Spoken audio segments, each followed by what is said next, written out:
is good.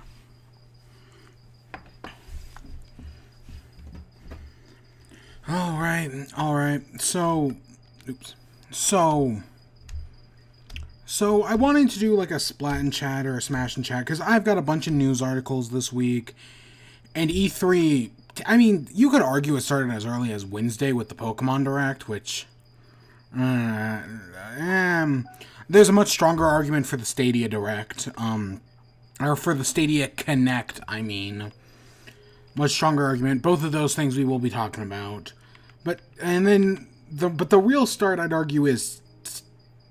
You could also argue today, because EA Play was today, and Nintendo did the Mario Maker Invitational, of which I only saw the finale. The Splatoon thing, of which I saw what we'll talk about later today. And I didn't see any of the Smash Bros. Other than, I guess, Sakurai said that we're getting DLC, which we will talk about as well when we get into predictions probably near the middle-ish of the show. But I was originally, because I have the Wii U hooked up for, like, everything, probably for the rest of the year. And I was like, maybe I should do, like, the original Splatoon. That would have been kind of fun, right? Because I haven't booted up the original Splatoon in forever. But I'm constantly talking about my love of Minecraft. Minecraft is one of my favorite games of all time. I felt like from, like, 2013 to 2017, when the internet was giving it, like, endless shit, I always felt that was undeserved. I was playing it. My account got hacked in 2016, I think. Like, at the tail end of 2016, my account got hacked, and I didn't play it for, like, 2 years until the Switch version came out. But now I'm playing it again, and I've probably put almost 300 hours in on the Switch. Right now I have the Bedrock version up. There's also the Switch version, which right now the Bedrock I've put, 150 hours into. The Switch version I've also probably put 150, 130, I don't honestly know off the top of my head. So I decided we're going to go off, because I'm always talking about, like, my worlds and whatnot, like, what I like to do. So I thought I'd show some of those off. I have not synced up any of my old worlds. I only got 140, what is that, 70,010? There was originally supposed to be another 0, but I guess I forgot to add it. So let's start off with 140, then we'll move over to 720, and then we're actually going to create a new world, because I have something I need to do, and I'll talk about what I'm doing that. But I just want to show off my worlds, because I'm always talking about it. So we'll do that for the first, like, maybe 20 minutes. Hopefully we can get everything done. They're not too much, and then we'll start a new world, because there's something I'm looking for, and neither of my worlds have it. This one we're playing right now, 140, was when Bedrock first came out on Switch. The name comes from Off Topic episode 140. I was listening to Off Topic at the time, and I was like, well, I need to create a world. I guess I should just pick something. And I was listening to Off Topic, and I was like, I'm at episode 140? That'll be the name of the world.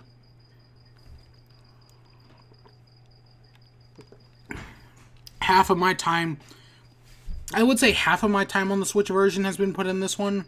That's probably true. I also play with position on. I feel like that's very important. So, horse. This is my house. It's this small little thing built into the side of a mountain. We'll show off there. There's horses I don't care about. Here's cake. I made cake very early on. Why? I feel like it's not sprinting properly. Come down here. This is my storage. Weapons, armor, enchantment, stuff. Most of my stuff I've done in this world.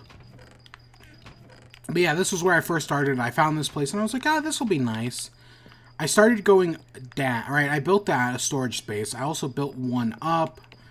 This is where, like, a bedroom area. A lot of this house, like, I am not good at designing houses. This will come into play in the next world, but I'm really not. So this is like my best effort at the time.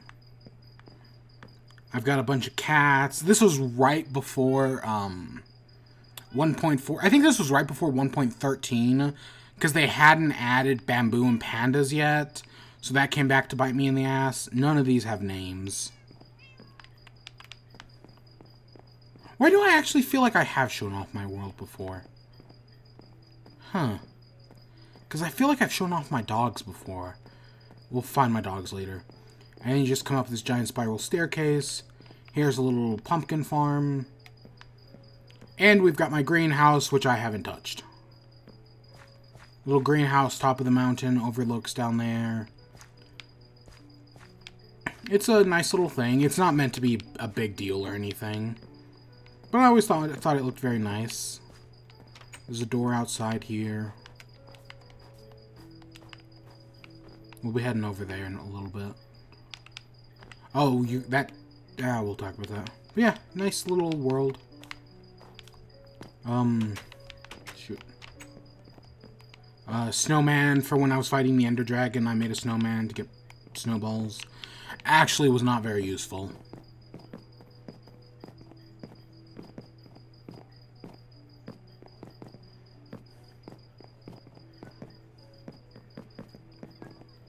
I used to have all the flower types. I think since then they've added like 2 or 3 more types of flowers.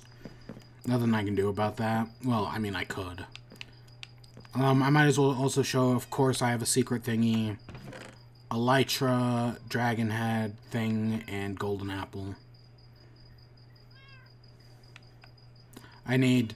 It's not an enchanted golden apple. That's become a real problem for me recently. So we go down. So all that top stuff was built early on, and it was originally just 1 floor deep. And then I expanded it to my forgery, full set of chainmail armor.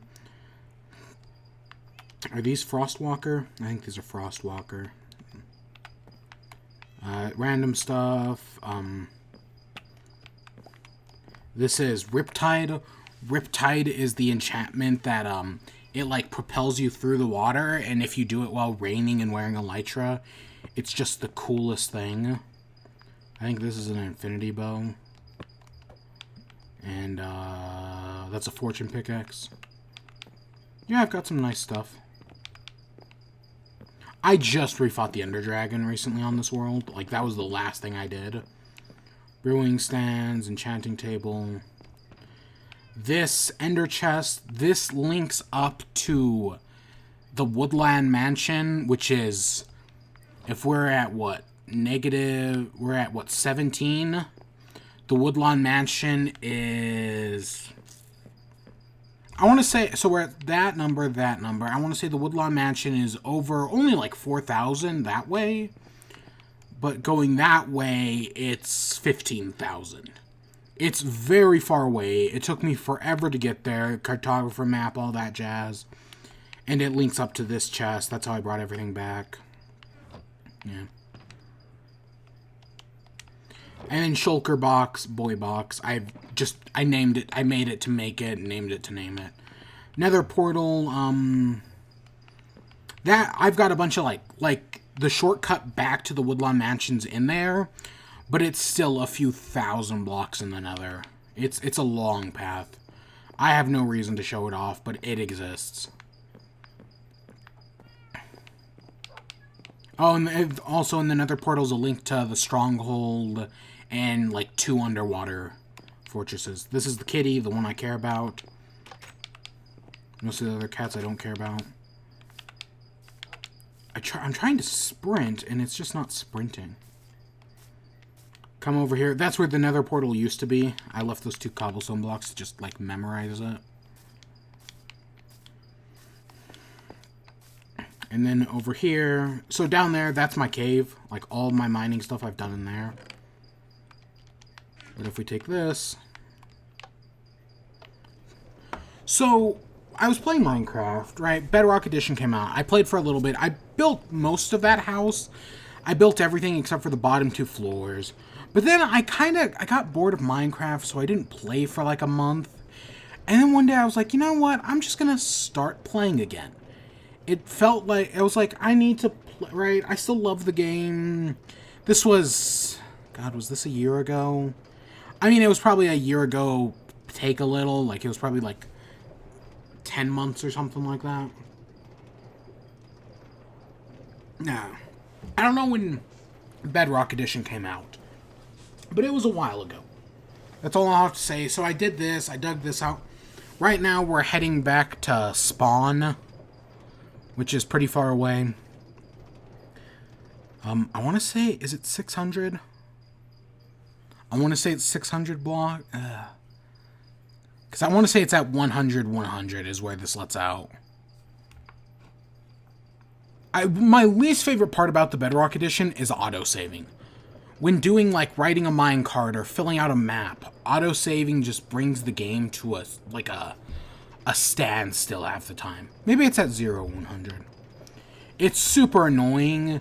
I wish there was a way to turn off auto-saving, but you can't. I never made enough gold rails to get up to the top of this. I was just too lazy. So, right, I quit playing, and then I was like, I'm going to come back, and you know what I'm going to do? I'm going to build a farm. So, that's exactly what I did. Here's my farm. Yep, that's my farm, all right. See, I keep trying to sprint, and it's not sprinting. Or it'll start for a second, and then it'll just stop. That's weird. That is so weird. Here's my cat, Kitty Amazing, and my 5 dogs. There is another portal that connects this, but this spawn is right where those sunflowers are. So, I want to say it's where those sunflowers are. Maybe it's a little beyond that. They make an arrow pointing towards the house, which is that way.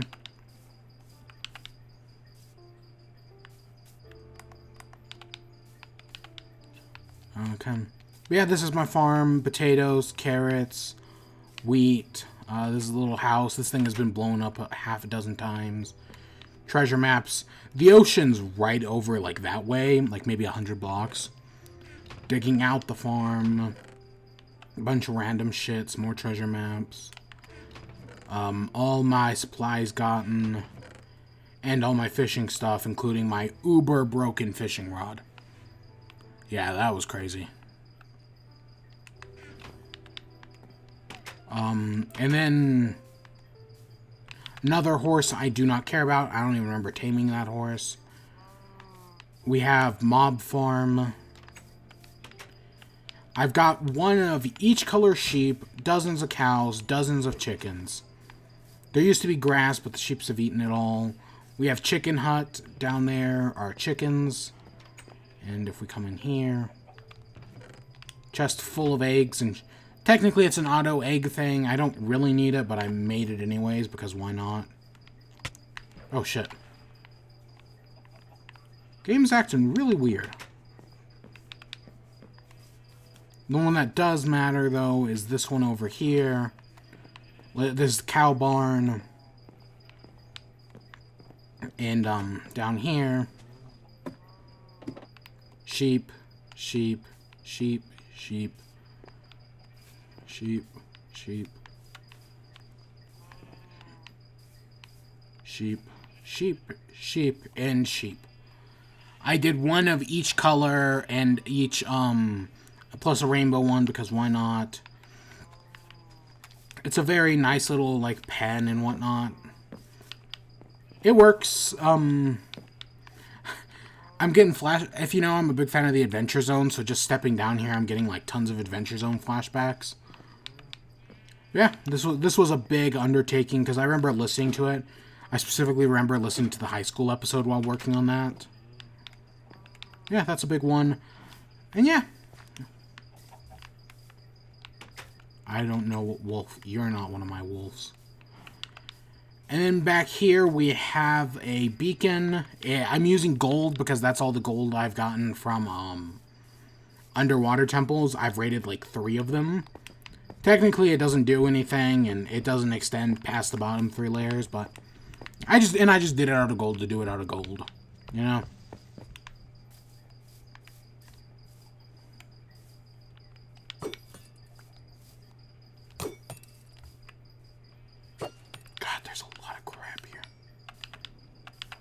Run! I don't know why it's not running. Yeah, that's basically all this. I've done a lot in this world. It was the first from the Bedrock, yeah.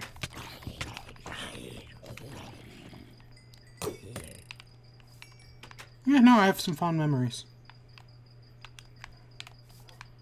There's probably more I could do and whatnot, but I've more or less done everything I wanted to here. Last thing, I might as well show off the Nether.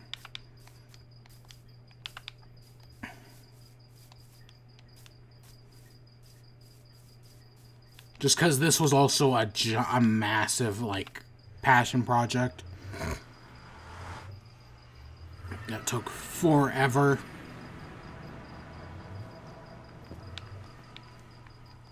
I've died thousands. The Nether Fortress is over there, but if we follow the cobblestone road...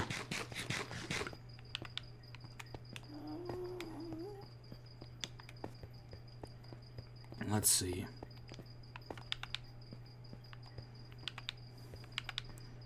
God, see, I sprint for like a second. I don't know why it's doing that right now. It's driving me crazy. And, yeah, that's the portal back to home base. There's the way to the... Even though the stronghold's over in that direction, the pathway's up there. That path leads to the two, underwater structures. I don't remember what they're called. And the, Woodlawn Mansions, like, I want to say it's way over there. It also leads to another stronghold. And then this pathway is the, Woodlawn Mansions over that way. Underwater Temple 1 is, like, right, like, straight down this path. Like, straight forward. And number 2 is a little over that way. Like, not very far. The other one's, like, super far that way. And the stronghold is down there. It's right... We could walk to it right now. It's super close. Stronghold, I beat the Ender Dragon twice. I found the Elytra. I did all I wanted to with the Stronghold. See, it's right there. Super close. Yeah, that's this one world. This is the one I like this one, man. I hate the house, and when I went... After I just stopped playing and I went to the farm, and making that farm was just so much fun, doing all the animals and whatnot. Yeah, that was around, like, August. No, it was probably around October last year, honestly. When I was doing, like, the sheep. That was around October. So I don't know how long ago it was.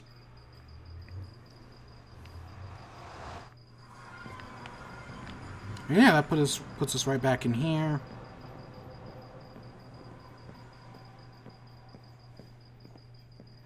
Yep, this is my world. Worked long and hard on it. But there is another one.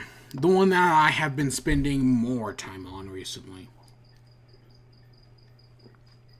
This one's a lot smaller, because I've technically done a lot less in it.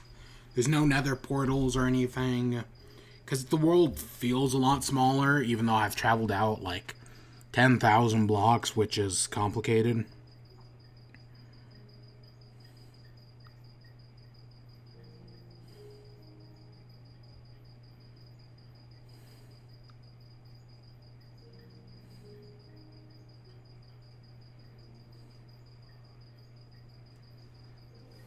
Takes a minute.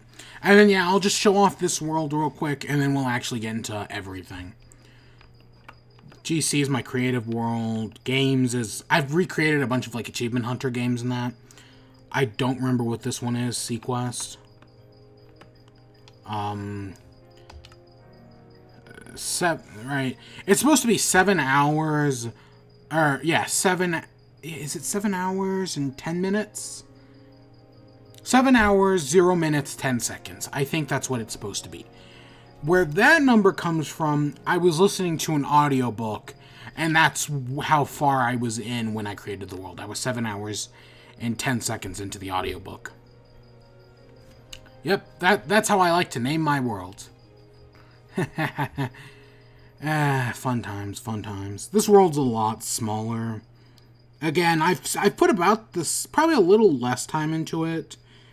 50, 60 hours, maybe. But yet, I've done a lot. Like my priorities are very different. Like, I haven't even fought the Ender Dragon on this one. So, this is my map room. This is what I've been working on recently. Look at this. I'm going so slow.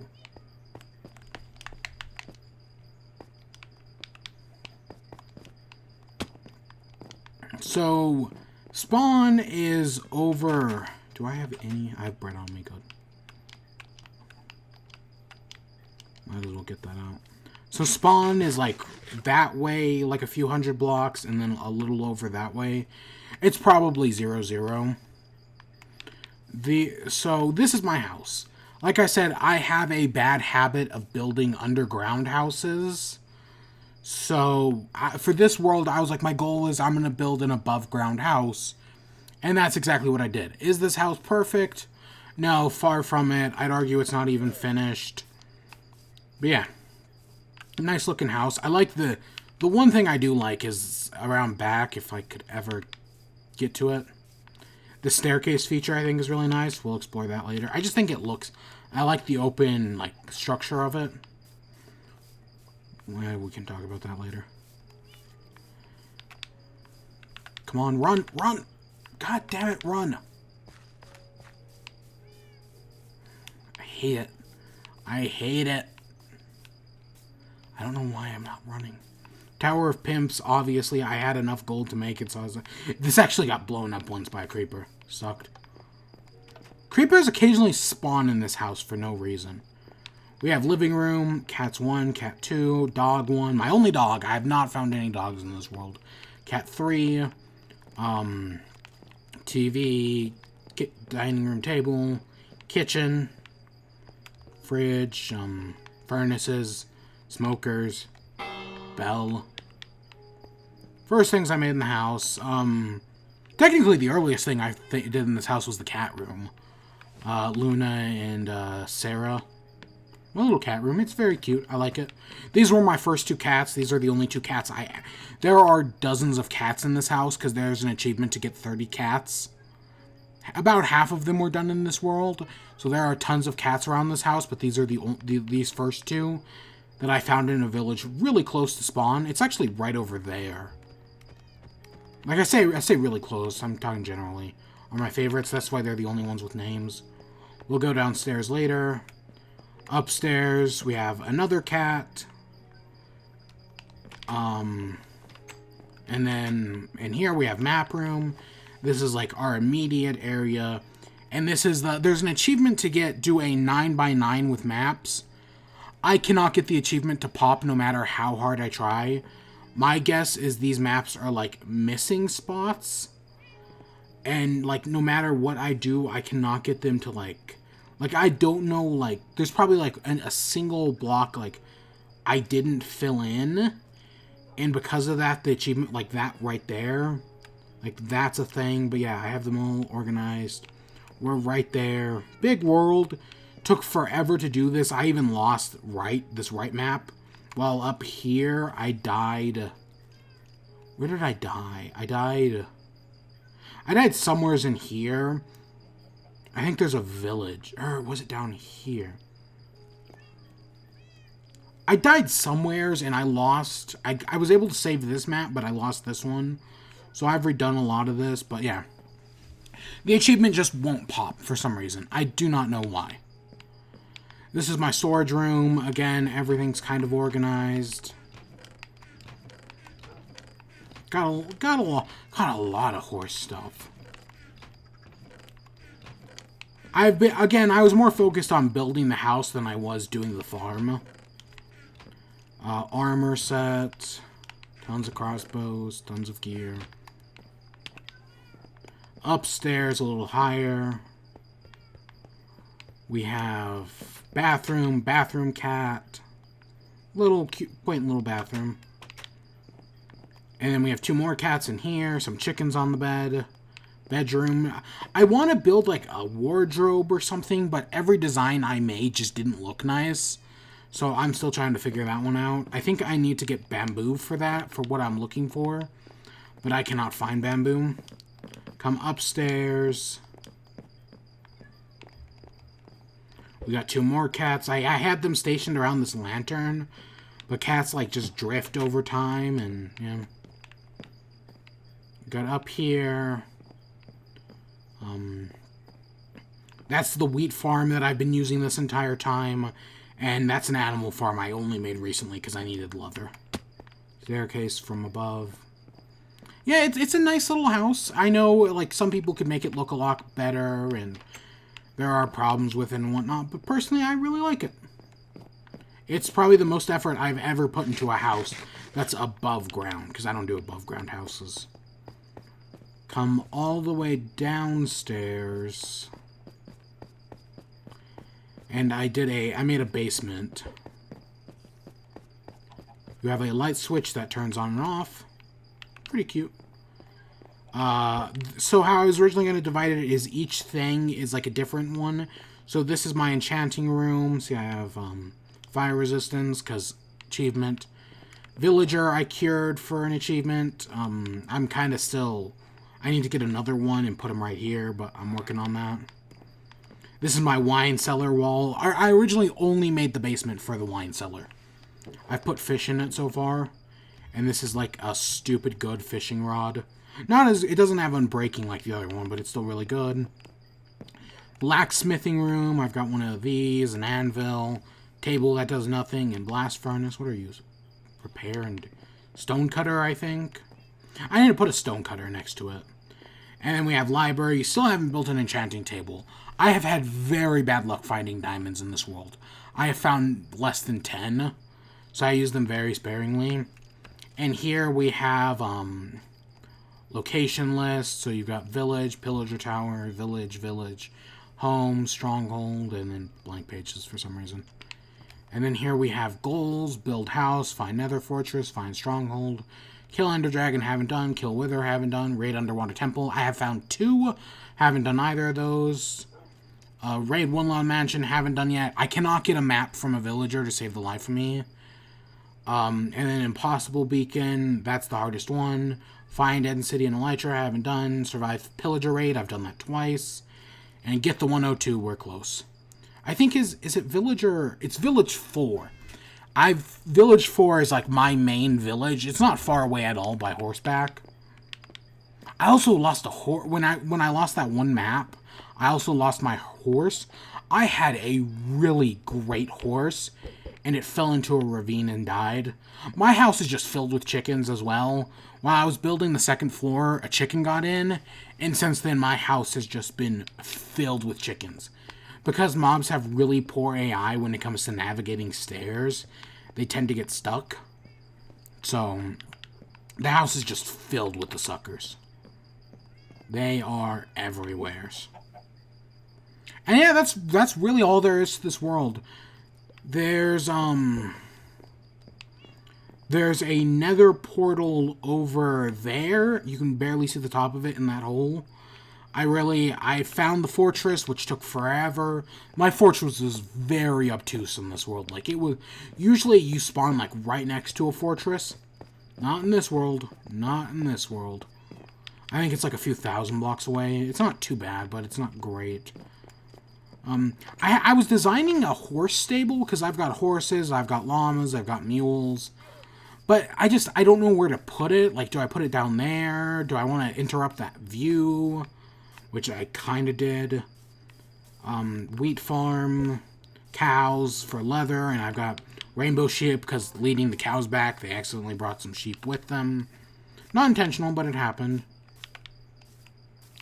And then, over here, might as well, this tower is always looming. Only built this, like, 2 days ago.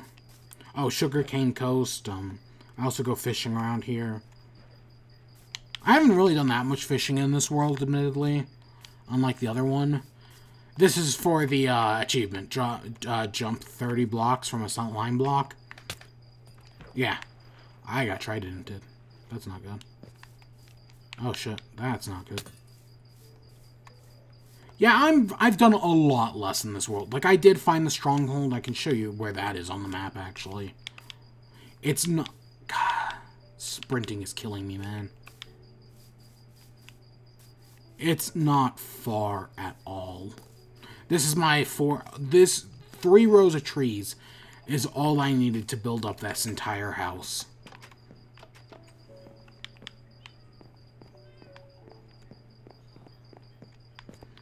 Let's see, where is the stronghold on the map? It is right... is it right there? It's right there. Right there. It's very close. It's 700,666, I think, or 777. Not far at all. So that's why I kind of haven't.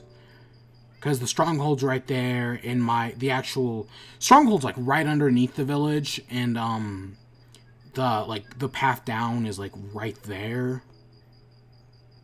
A lot of rivers in this world, which is kind of annoying, especially when trying to go by with horses. Lots of ocean. I've also been 10,000 blocks out that way. Just because I made it while looking for the Nether Fortress, I got like a few thousand blocks over. And I was like, I'll just make another portal here and see where it spits me out. It spit me out like right next to a village. Yeah, but yeah, that's this world. I like this world. Because the reason I've been doing all this, and I might as well explain this in cats. So achievements. So Achievement Hunter recently started a series called The 102. A lot of fun, really enjoyable series. They're only like 3 episodes in. They've gotten at most 30, like 35. So 3 weeks ago when they started the 102, I was like, you know what? I should do that. I already had, from the previous world, I already had 50 achievements. And technically this world had existed as well, but like the only achievements I had gotten in this world were like the mule and whatnot. So I was like, in this world, because I've put like 30 hours in the past, like ever since college got out for the summer. So yeah, I've been trying to get all the achievements. Some of them I did admittedly do in the other world, like Respawn the Ender Dragon. Treasure Hunter I had already done, but I had to redo it. Haggler I did in this one. Disenchant I did. There's one other I did in this one. Which one was it? It's the Standard Water one. I did that one in this one as well. Kill the Wither. And everyone before this one I did in the other world, more or less. I hate the Wither now. So here's what I'm missing. 10,000 emeralds, or just 1,000. I don't know how I'm going to do that. Enchanted Apple, you can't make enchanted apples. I don't know where to get one. Top of the World, that's actually what we're going to be working on today. Breed 2 Pandas, that's also what I'm going to be working on today. Cheating Death, I can do at any moment. I have between the 2 worlds, 3 totems of Undying. They're super easy to get in the Pillager raids. Supersonic, I need to worry about at some point. Great View from here, I thought I had already gotten, but I guess not. I can do that at some point. Beaconator is probably either the hardest one or it's the Emerald one. They're both pretty insane.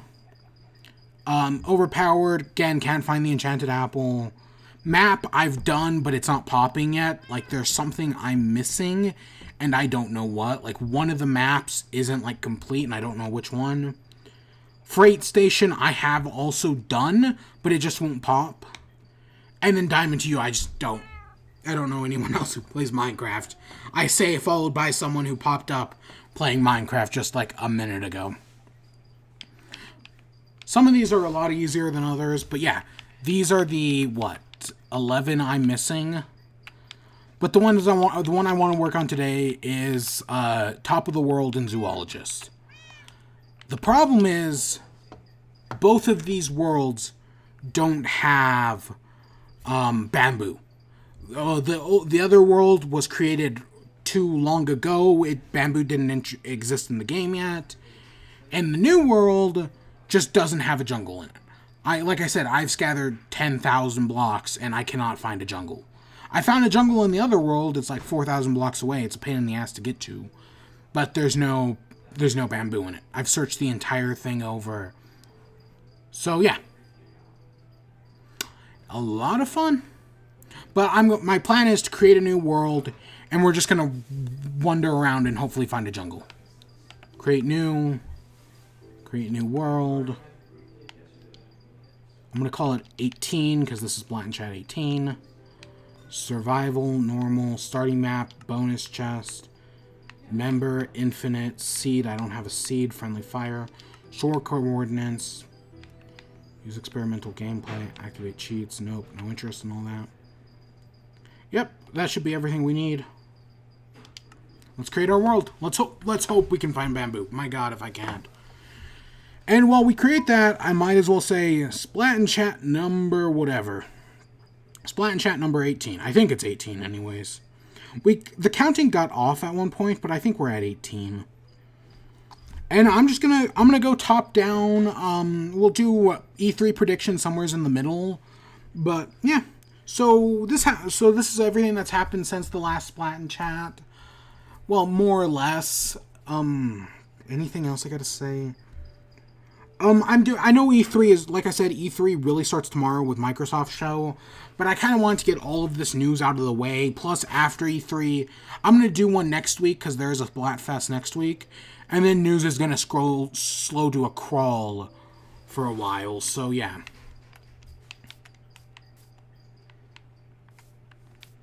Why does every world is just plains, dark forest, I don't remember what it's called, and then normal forest. I don't get it. I decided to do bonus chests just because it'll get me food and whatnot to start off with.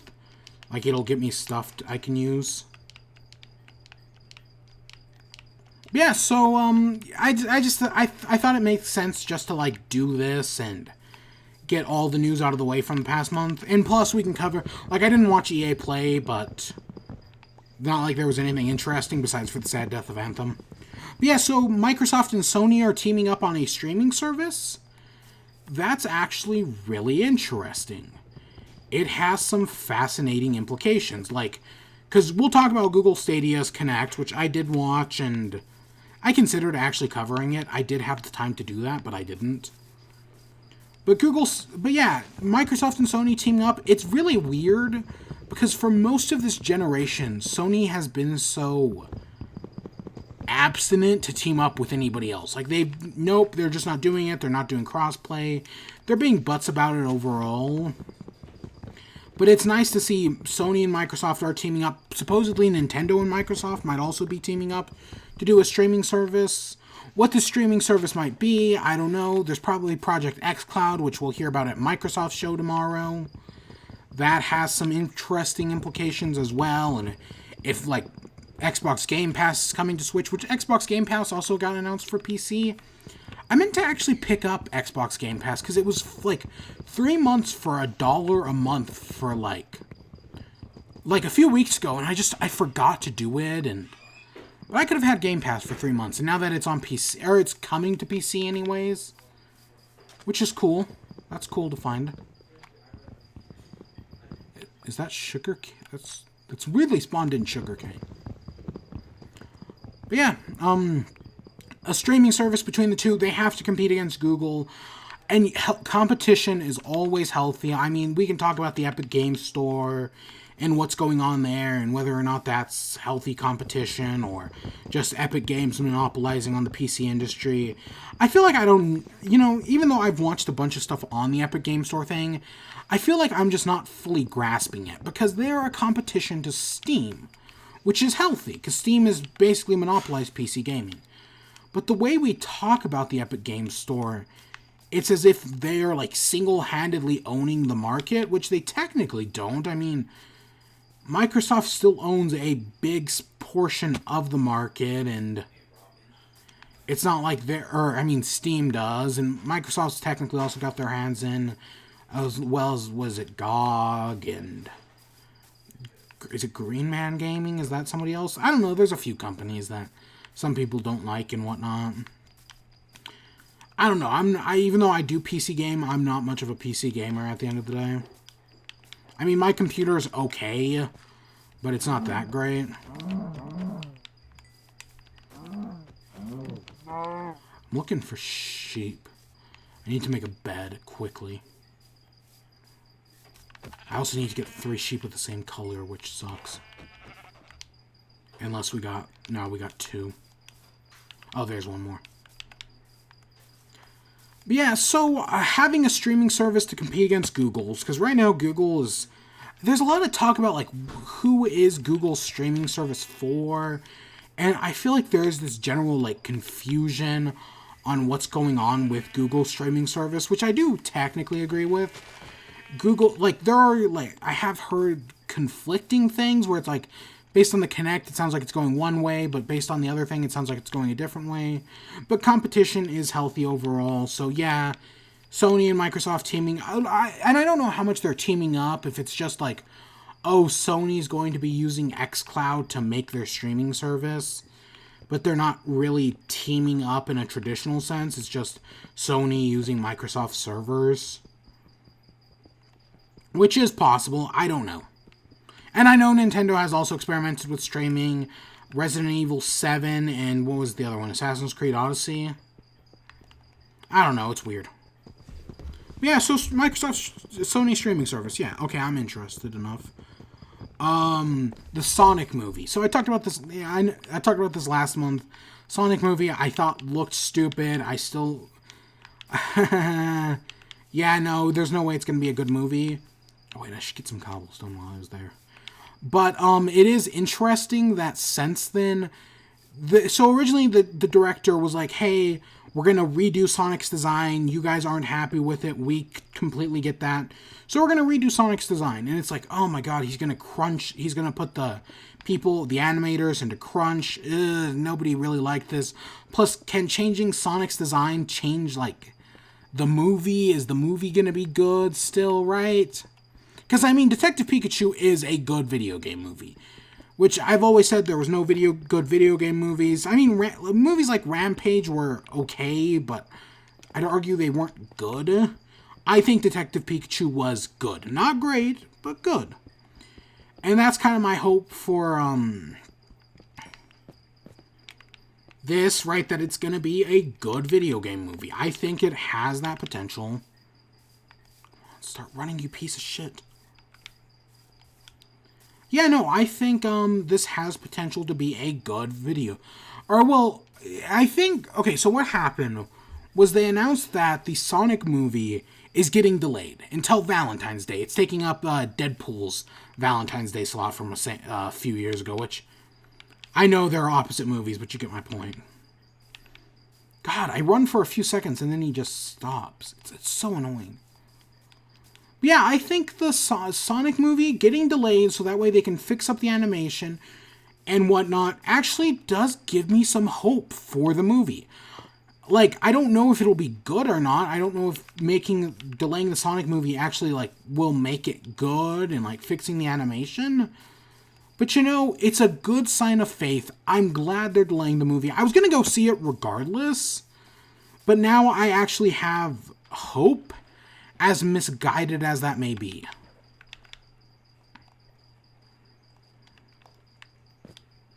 So yeah, we'll see. We'll see if the Sonic movie is good or not. We shall see. Okay, next up, we got, ooh, is that a village? That's a village. Nice. Call of Duty Modern Warfare. So when I originally wrote this down, Modern Warfare hadn't been, it had just been like the title had just been rumored. Since then, we did get a full reveal. You know, I get why they were using Modern Warfare. Call of Duty is in a dire situation right now. They kind of brought themselves into it. Admittedly, the last Call, and you know, there's some things I've heard about that could be good, could be bad. Because the last Call of Duty I cared about was Call of Duty 4 Modern Warfare. I will stand by, that's a good game. A lot of people will. The future ones, I'm not sure about. A lot of people hold up Modern Warfare 2 and 3. At least 2. I don't really have any memories of that, but I do have Modern Warfare. Modern Warfare was good. It actually had, like, a good story. That's crazy, but hey, it happens. Yeah, no, I think it really does have potential. I'm not holding out hope for it because again, it's going to be a microtransaction loot boxy mess. That we know they're making a story again. We found a few missions that are actually, like I said, kind of graphic and dark, which I actually don't mind. I mean, it's weird, but remember No Russian from Modern Warfare 2? They've all done it. They've all done it. Where's the... Is that where... Oh my god, the door was right up there. I don't know. I think it could be good. It probably won't, because then they were working on Black Ops, or they were Raven, who has helped on basically every Call of Duty game, was making their own, right? They were making their own Call of Duty, but it looks like shit hit the fan with that one, and now Treyarch is taking it over to make Black Ops 5. But the other thing is, it might go free-to-play, which Destiny also went free-to-play. And going free-to-play kind of sets, like, a precedent, you know what I'm saying? Like, once you go free-to-play, you can't go back as a sort of thing. Which we'll talk about when we get to Stadia, I guess, with Destiny. Well, and I've been saying this for a long time. I think Call of Duty should actually go free-to-play. I think that's a good... because they're pushing, all these studios are pushing these loot box microtransaction bullshit, and it will eventually collapse. The industry is going to collapse in on itself sooner or later, as sad as that may be. And so, and I'm not talking like completely, like, I don't think everyone's doomed, but at least like your Activisions, your EA, your Activision Blizzards, your EAs, your, I don't know, other companies that do bullshit like this, those are the companies that are in trouble. Right? Those are the companies that are going to get hit by the crash, and whether they make it out or not, I don't know. But this loot box thing is going to come bite them in the ass eventually. I'd rather have them regulate themselves than have, like, government regulation or, right, an actual industry crash. But out of all of those, an industry crash is most likely, because these studios aren't going to regulate themselves. They just aren't. I mean, we've been around the block enough times to know it. Sadly, sad as that may be. I think I've spent enough time in this village. Let's move on. Did I find any? I didn't find any blocks of wheat. Yeah, that's gonna all come to bite them in the ass. But if Call of Duty goes free to play, I think it's a logical step. Like, same thing with EA games. If they wanted to bring, like, FIFA free to play, well, I still don't like the loot box microtransaction bullshit.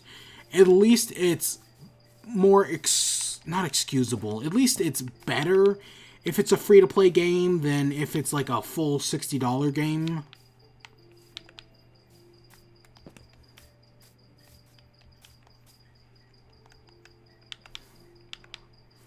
God, I don't know why this is...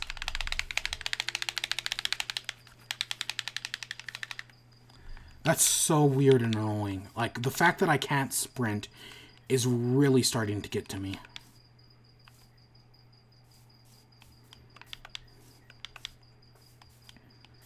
I mean, it already has.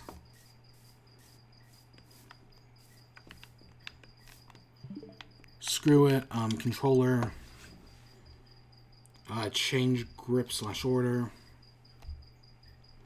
I wonder if disconnecting it and reconnecting it's going to fix things.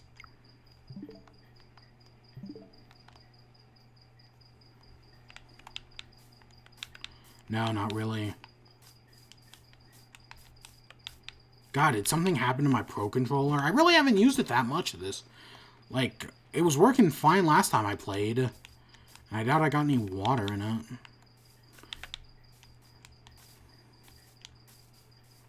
I don't know. What else? Okay, so yeah, Modern Warfare, I get why they're doing it. They have to do something safe after Black Ops 4 and, what was it, Infinite Warfare? Did those fail? I mean, they sold millions of copies, but I want to say they sold 20, or, God, could it have been 200 million? Which is great, unless you're Activision Blizzard, in which the previous game also sold 200 million, and companies are expected this growth that will go on forever. Like I said, it's a bubble that's going to pop. Eventually the growth is going to be too big to handle, and these companies are going to fail.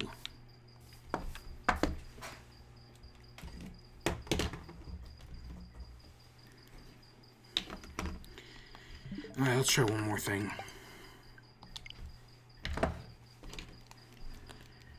I just took the Joy-Cons off of the Switch. Maybe this will work better. I don't know what's up with my Pro Controller.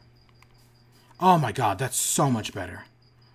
I wish I had that actual, like, grip, but that's actually working.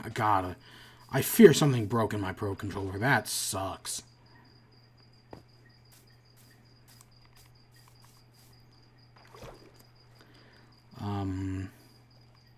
It's weird to use just 2 disconnected Joy-Cons. I'm too lazy to go find the grip. Yeah, with traveling long distances, this is going to be so much nicer. Yeah, well, we'll see. I mean, we're going to see some more at Microsoft's E3 conference is 2 hours, so we're going to see a lot. And even though I want to say Call of Duty sold their soul to Sony a few years ago, because they were with Xbox during the 360 era, but then PS4 started doing better this generation, so they switched over. I still think Microsoft's probably going to get Call of Duty stuff this year, just because Sony's not doing a show. Let's see, what else do we got?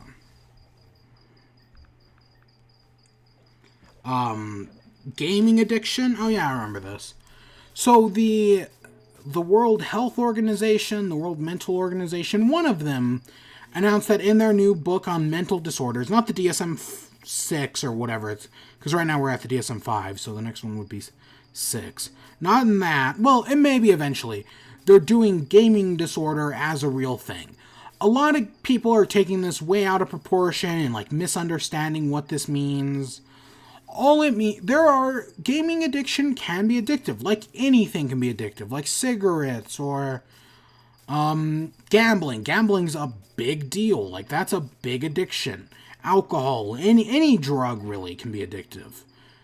It's just, that's how humans work. And of course, gaming companies, and of course that lobbyist group that sucks, like, don't want it to be registered as an addiction, but it's actually a good thing that it is. It's important because there are people who struggle with actual problems.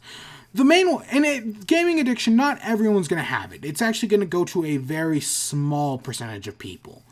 But the ones I'm thinking of are like those World of Warcraft players. You know, the ones that one South Park episode made fun of, that just like dedicate their lives to World of Warcraft. That one guy on Twitch recently who hadn't cleaned his room since 2004. That could qualify as gaming addiction as well as other mental problems. That's how it works. And you know what? I heard he might be getting help, which is a good thing. How can I make a brown bed? Oh, I can add cocoa. I got cocoa beans? Huh. I'm gonna make a boat.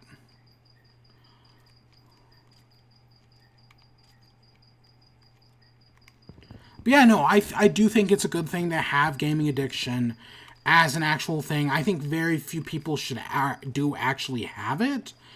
But I think in the canon of mental health, it is an important thing to have like written down and know that, hey, this is an actual affliction that is like a problem. Like I said, not everyone has it. But yeah, no, I'm actually fine with it. There are a lot of people who will complain, and like on one hand, just don't like. I know you can't win arguments on the internet, like the only winning move is not to play, but God, the internet's insufferable. Still haven't found that bamboo yet. Still looking for that. Next up, so a few days later, the Pokemon conference happened. That was like, what, 2 weeks ago? This was like very tail end of May. We had a conference. It wasn't like a Pokemon Direct. We'll get to that later. It was like a conference where the Pokemon Company came out and talked about all the things they're doing over the next year. Some of it was interesting, some of it was, not so much. They started off with announcing a Detective Pikachu 2, or something like that. Basically, Detective Pikachu, I've never played it. I should eventually. Ended on a cliffhanger, and it was kind of like, ooh, where is this going to go? So it might be a Detective Pikachu 2. It might be a port of the original game with just, like, one more chapter that, like, properly, like, wraps up the story in a nice little bow, fixes the cliffhanger. I don't know. I could see it going either way, honestly. I don't know, but it's okay. So we're getting something like that. A lot of this felt like the Pokemon Company was like, they're worried about like what people think of them. So they're going to make a bunch of announcements over the next year. Like, because it's basically stuff that's going to go into 2020. Most of these are 2020 announcements. It's probably like sued the board of investors or something. It was a weird conference, to say the least. You could call it cringy. I really hate the word cringy. Like, I always thought, like, oh, people who bitched and moaned about it were, like, just get over it. But now, I am kind of understanding why we use it. I think the world has lost all meaning, admittedly, as well. But that's another problem. We got, so we got that Detective Pikachu thing. They also played the movie. I saw, like I said, I think I talked about the movie last time. I really liked the Detective Pikachu movie. Like I said, it was good. Not great, but good. And good is, not every movie can be freaking, not every movie can be Shakespeare. Not like Shakespeare has actually had that many great movies. But yeah, no, I liked it. I liked it, and I will admit, some of that is from nostalgia. I'm a nostalgic Pokemon fan who's been playing, not since the very beginning, Generation 2, but that's close enough, honestly. God, it feels like, is this what Kurt J. Mack does with Farlands or Bust? Has he's like, what, 700 episodes in and still hasn't hit the Farlands? Have people calculated how far he still has to go? Like, someone must have made a graph that's got, like, how much distance he makes in a single episode. And then, like, found an average. And that average is what eventually, like, how long that's gonna be, right? Like, people have figured that out. I hope they have. Because I'm amazed. Like, it's been going on for, what, 7 years? I'm amazed that hasn't happened yet.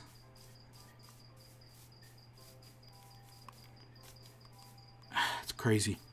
But yeah, so Detective Pikachu, they also plugged Godzilla, which Toho did both Godzilla and Detective Pikachu, so I get why they did it. I saw Godzilla, and while I'll admit, it also wasn't, like, it's not a movie for everyone. If you hate it, I get that. I think the critics are completely wrong, though. I had a blast. It was really fun. Much like when I saw Godzilla 2014, it got me on a Godzilla kick again. I really should go watch some of those movies. Like, I need to watch, what is it, GMK? That's the one I need to watch, man. Ooh, berries. Or, wait, you click on the bush, and then you break it. These things were so hard for me to find in the other world. Like in the one I was showing off earlier, the second one. I just could not find berries anywheres. I eventually did, but it took me forever. Those berries will provide good sustenance later on. But yeah, no, Godzilla, I really enjoyed it. I did. A lot of... I mean, it's a lot of monster action. They did fix a lot of the problems from the previous one. I mean, it's still kind of... The humans are goofy. I mean, I bought it enough for the movie it was selling. Are those giant acacia... giant spruce trees? No, those are just normal. That's also another biome I can almost never find. The one with, like, the brown dirt, podzol, and the weird spruce trees. That biome's just super rare for me. Need all the food we can get. Oh, look at that mountain structure. That's kind of cool. Yeah, Godzilla was pretty good. What else do we got? How long have I been? About an hour, okay. Pokemon Home, which is basically the new I never used Pokemon Bank. I used it to transfer my Gen 5 Pokemon over to, X, or Y, one of the Gen 6 games. Like like the ones I still have some of the Pokemon from my Let's Play of, Gen 5 way back in the day that I still actually have because of Pokemon Bank and whatnot. That's actually really cool. So yeah, well, I'm not I'm not very sentimental over many of my Pokemon. Some of my competitive stuff that I've trained over the years, well, it'll be nice to, like, be able to, like, bring over. But other than that, like, it's cool, and the one thing I am happy about them doing is now that technology has advanced far enough, they can now future-proof it, where Pokemon, right, so every game will have Pokemon Home support built into it in the future. Because I actually started an initiative years ago where my goal was to catch every Pokemon. Back during the 20th anniversary, I never did that, mind you. Like, I got,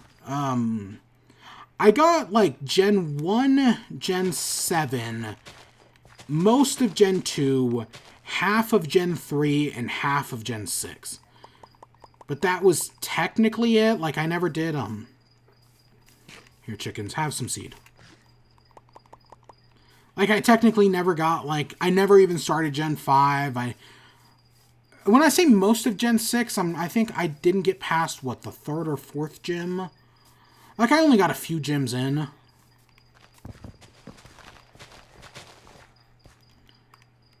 Oh, you're just gonna plant those potatoes anyways. Crafting table. I'm looking for a crafting table. But yeah, no, I was trying to do everything. So, but yeah, future-proofing it so that Pokemon Bank can do everything is something that I think is really clever, and I'm glad they're doing it. It was something that needed to be done. Because, yeah, there are some people that do attach sentimentality to their Pokemon. I don't really, but I know there are others who do.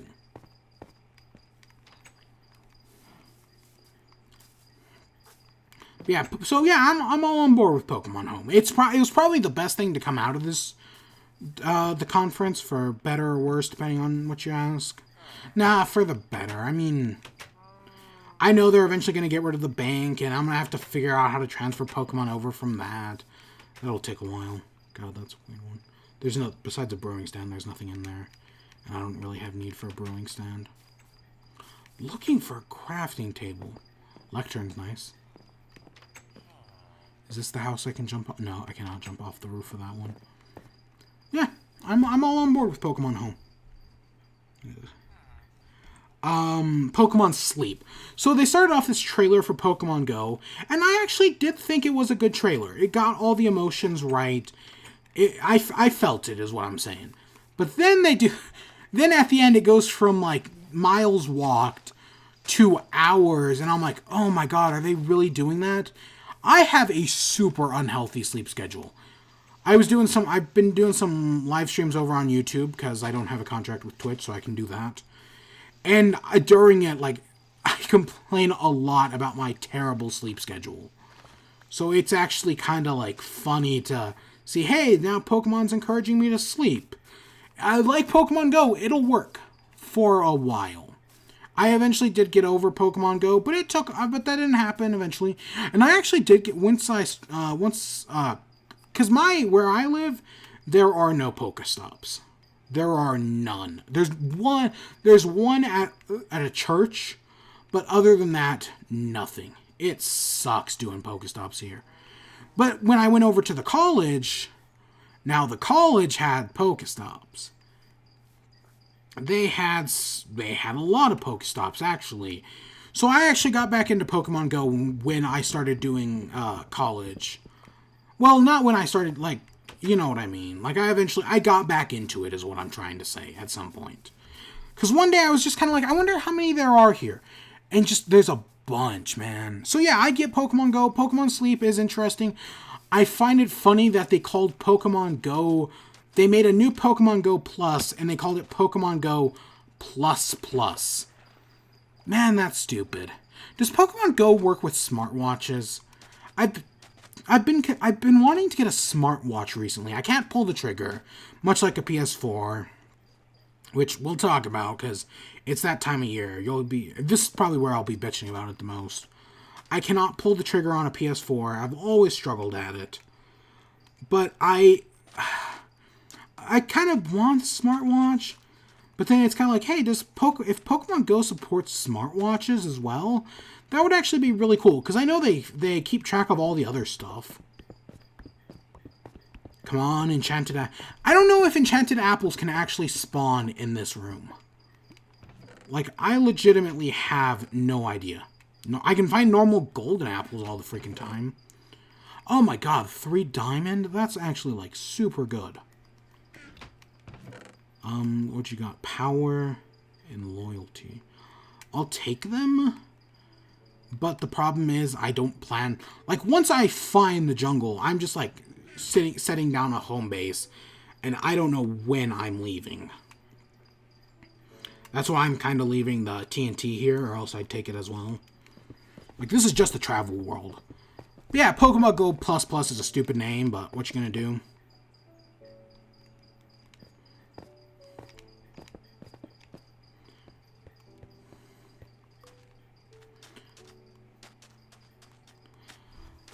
What else? We got a Pokemon mobile game made with DNA. I have no faith in it. It's a cool idea, being able to play with, like, all these past trainers that we've, like, heard about over the years. Like they show off Cynthia or the Gen 5 trainers. That I really like. But I have very little, like, faith in that as, like, a game. Because it's going to be a gacha game. Where you just get heroes and they do things. I don't think I've ever seen a desert structure like this before. Maybe underground, but not above. Yeah, no, this is supposed... That magma block confirms this is supposed to be an underwater structure. How it spawned above the water, I have no idea. Let's get out the boat. But yeah, Pokemon Masters, I have very little faith. There's a few other things like shirts and whatnot that I don't care about. I mean, I wear the same brand of shirt every day. That my black and blue bowling shirts, I own 7 of each, and that's all I need. Works wonders for me. Yeah, Pokemon, the conference was, like, there were some things I liked, and plus we were also getting Pokemon news in the coming days. It sucks that there's no Pokemon, like there's no different Pokemon games. Like, they're focusing all their efforts on mobile games, like Quest and shit people don't care about, gacha games.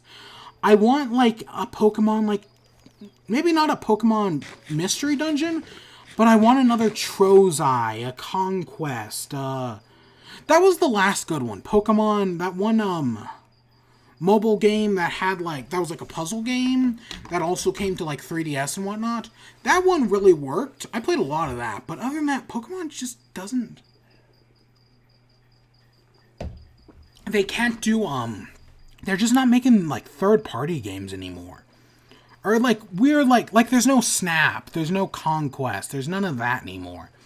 They really need to get back on board with that. Like, those are super enjoyable, but they just don't do it anymore.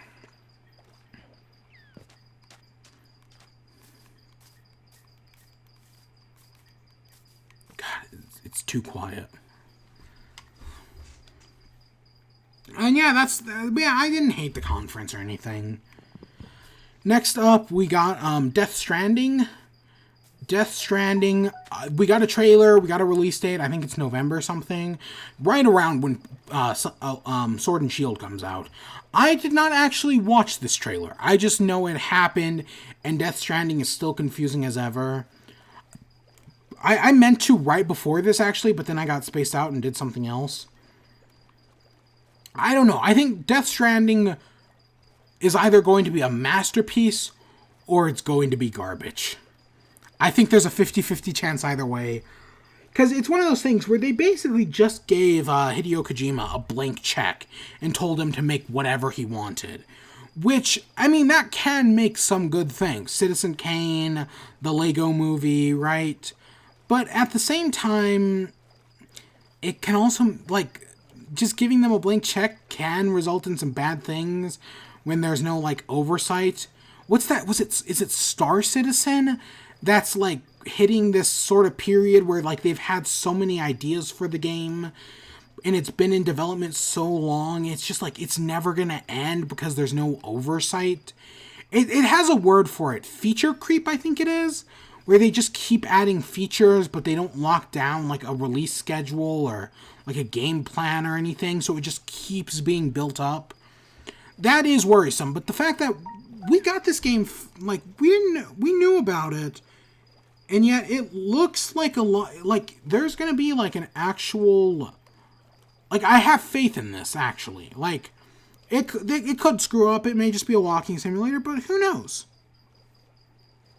I'm looking, I guess right now as I'm sitting here, we got a first look at Loki logo / concept art, which is a Disney Plus series. That's what I was checking my phone about. That's why I keep drifting. Yeah, so Death Stranding could be good, it could be bad. I do not know. Who knows? Who knows? Only time will tell. I hope it's good, though. I mean, I won't play it because I don't have a PlayStation 4. We'll talk about that, actually, eventually. I keep saying eventually on that one, because that one's something that comes up every year. Yeah, so I might as well talk about the games I've played. The first one is Minecraft. Like I said, I've been, for the past month or so, 3 weeks, I have been working on the 102.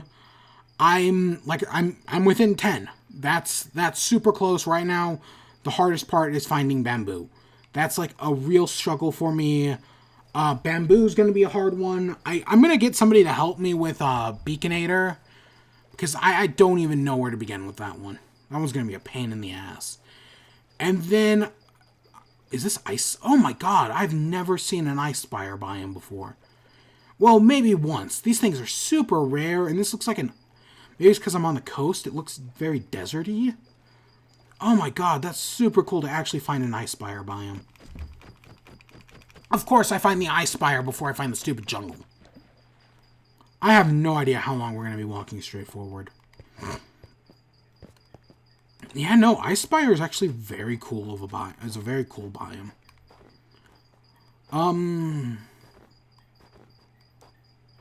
What else? What else? We get that. Dirt, I guess. Oh, I didn't even mean to use that.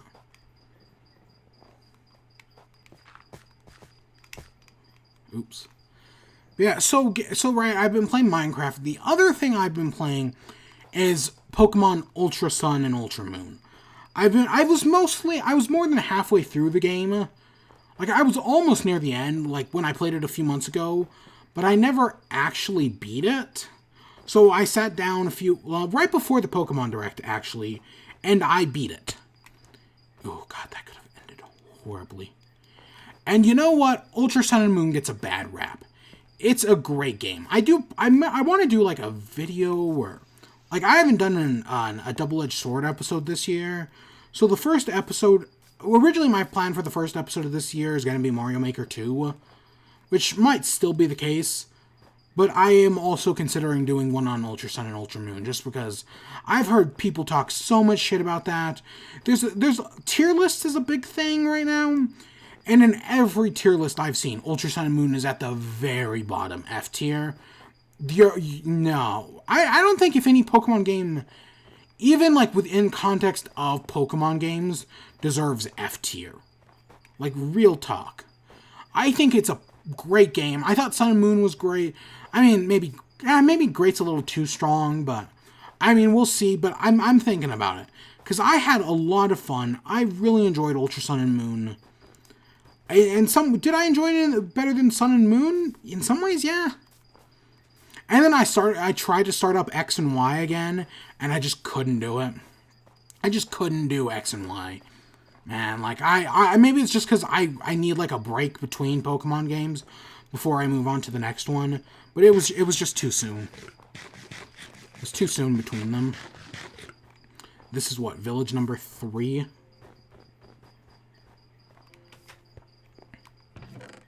Take more bread. Take more potatoes. I'll eat these potatoes eventually when I run out of bread. If it wasn't for finding all these villages, I totally would have run out of bread by this point. I don't think I've actually come across a taiga village before. Maybe one.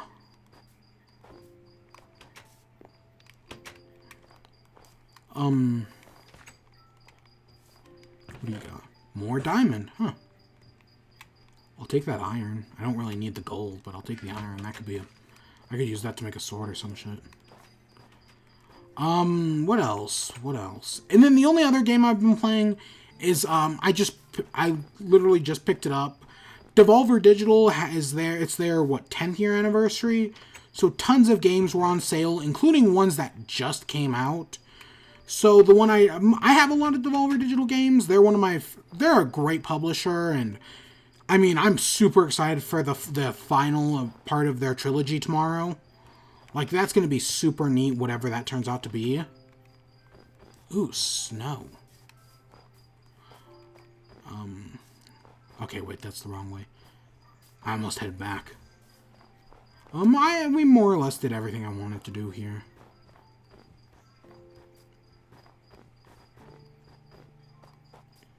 But yeah, So yeah, I because of that, like I already own Gungeon and whatnot. I considered Ape Out, but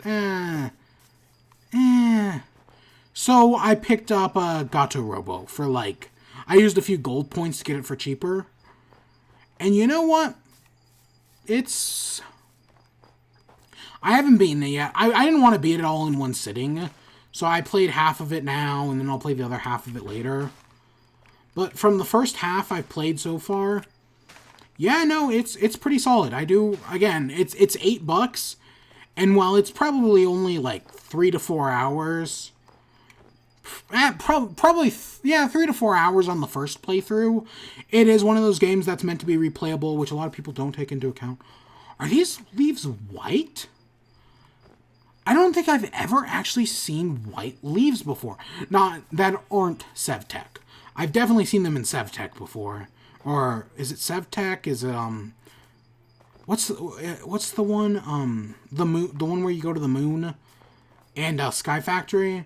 I didn't know they were in. Again, this is how rarely I find snow biomes. They're just super rare, man. Yeah, Gato Robo's pretty. I've played it, so yeah, no, it's really good. It's 3 to 4 hours isn't long, but it's still longer than games like Donut County or Minute, which I think I beat in like 2 hours. I beat Minute in 2 hours on the first playthrough for sure. I don't remember how long the second playthrough took. I did grab a saddle in case I needed to tame a horse, and I just have not used that saddle. That's just a cartography table. I should go sleep. Don't need that. Yeah, what else? Anything else I've been doing? Let's, is it night? No, it's not night. I was hoping it was night so I could sleep. I really need to sleep. Like, it feels like it's night. Yeah, that's all I've been playing, really. It's mostly just been Minecraft. So, oops, typed in my password wrong. Yeah. So I have a few more things. Some of them are E3 leak related, some of them aren't.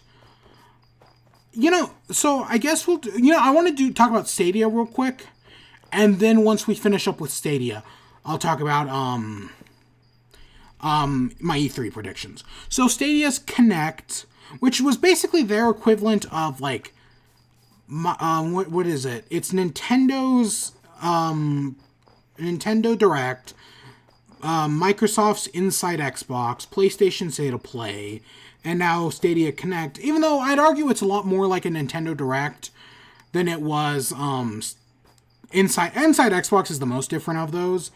And State of Play is still kind of hitting growing pains, and this Connect definitely is, but it felt like a lot more fleshed out than, like, this felt like a lot more of a copy and paste of Nintendo's thing than, say, State of Play, which is still technically is, but like I said, it's got growing pains. But yeah, no, they showed off a few new games, Baldur's Gate, which is I've heard of, but I know nothing about. But we got Baldur's Gate 3. There was one announcement that was like, it was like 4 letters. Was it like, I don't remember what it was. It was like a shortened way to say something. It had a Y in it. I missed that trailer. My internet cut out for like I had like buffering, and when it came back, that trailer was over. There was a party game that kind of looked like Overcooked mixed with that one weird dodgeball game, the Swedish one. Which, yeah, okay, that looked fine. I thought at first I was waiting for it to actually be by the guys who do Overcooked. Because it's been Overcooked 2 came out a while ago. I want to say back in 2016. Wow, just a normal river biome? Huh, that's weird. So having like a new game they've been working on wouldn't surprise me. So yeah, no, it looked fine. And there were a few other things I don't remember. There was like a montage of a bunch of games like Final Fantasy 15. They said like Rockstar's working on something. I know Dragon Ball. There was just a list of a bunch of games, bunch of developers supporting them. The big one was Destiny. Destiny's new technically it had been leaked a while ago. Is this a snow globe?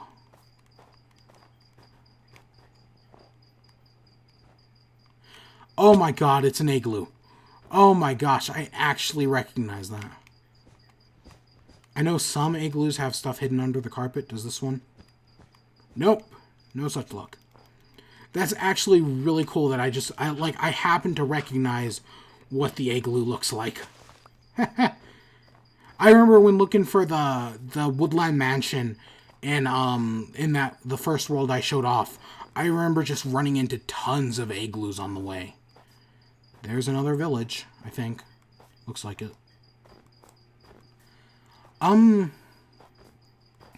What else? What else do I... But yeah, Destiny... So Destiny's also going free to play. It's not everything. I think it's it's the base game, not just the PvP stuff, none of the single player stuff, not the Forsaken mode or whatever it's called, not the new Shadowkeep DLC. Personally, I don't really care for Destiny, like, at all. I feel like the second one was worse. I was happy when Blizzard, or not Blizzard, when Bungie got their got their head out of, away from Activision Blizzard's thumb. You know what I mean? Like, they're free. It does give me hope that, hey, maybe they'll make some good games. That we'll see. We'll see if Destiny, gets rid of some of their bullshit and actually, becomes a good game. So far, my hope is very minuscule, but who knows? Who knows? I mean, they got away from one giant just to walk into the hands of a different one, which wasn't a good sign. They may do that again. Hopefully not, but who knows? But who knows?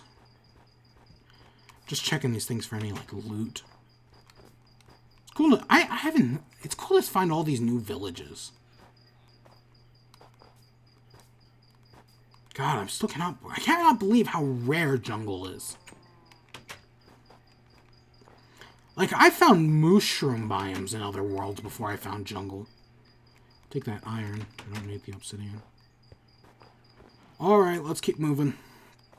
What else? What else do I got? But yeah, the thing about Stadia... Whether the internet connection can handle it or not, that's a genuine question. Recently, my internet connection, because remember, internet providers are a monopoly, and we do need to fight against them. They already got rid of net neutrality. That's going to come back to bite us in the ass. It didn't happen immediately, but it will. It is inevitable. Cable companies are monopolies. Internet, right? They need to be overthrown. I'm just saying it. I'm not the only one to say it. They need to be taken care of.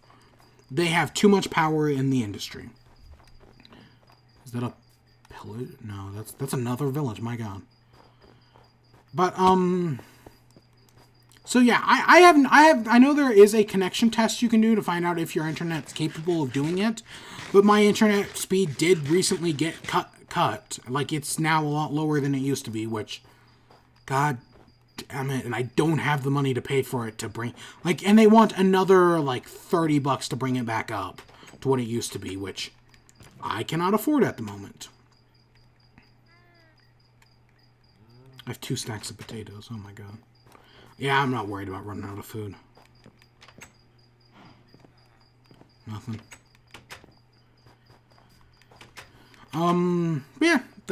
Yeah, but who has Stadia for? Like, you would think with a subscription model, it'd be for someone who, like, can't afford console gaming and all that, or someone who doesn't want to deal with the tedium of console gaming. But because you need, a high internet connection, that can't be it. Well, that's it for some people, but definitely not all of them, like all the ones you'd think they would try to hit. It's just, like, that's the big question. Who is Stadia for? Is it for someone like me, who, even though I have a Switch, I don't really play, like, I don't have any other console? Well, I mean, I'll add an asterisk there. I keep talking myself out of buying a PS4. So, yeah. And who wants to play, like, let's say I want to play, what's a good example? Oh, it's cool to see that blue ice. What's a good example? Final Fan. Let's say I want to play Final Fantasy 15. Should I play that on Stadia? Maybe. Like, is that one? Maybe. I mean, is it for like the rich who are gonna buy the controller and whatnot? I don't know. And plus, I don't know how the subscription model works, because, like, from what I was thinking, it was going to be like a Game Pass or something like that. Maybe not everything's on it, but a lot of stuff is going to be on it. But there's still going to be the option to, at any point, buy the game. But that doesn't seem like what's going on. Like, from the way people are talking about it, it seems to be like that may be a thing, but it also may be just like, oh, you buy the game and that's it. Like, you can do the subscription model, but all it does is give you, like, better speeds. It doesn't actually get you, like, any games. If it was, like, the subscription model worked kind of like, what is it, PS Plus and Xbox Live, where you get, like, a free game a month, that may be something that I know not everyone will love, because they probably put a bunch of shit on it. I don't know. Every once in a while, Xbox Live... I don't really keep track of PS Plus, but I do keep track of Xbox Live. And every once in a while, they do put a good game on that. Celeste was the game in January. Yeah, I know. Celeste is one of the best games ever. So that may be the thing. I don't know. Stadia is still confusing. Who is it for? All that. I don't know. They're doing a demo of some sort. Plus, of course, also, if you're going for Stadia, you're technically selling Google all of your data.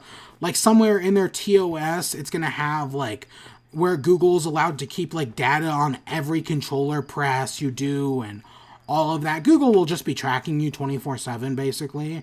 Google will own you. I mean, they already own a lot of you, but...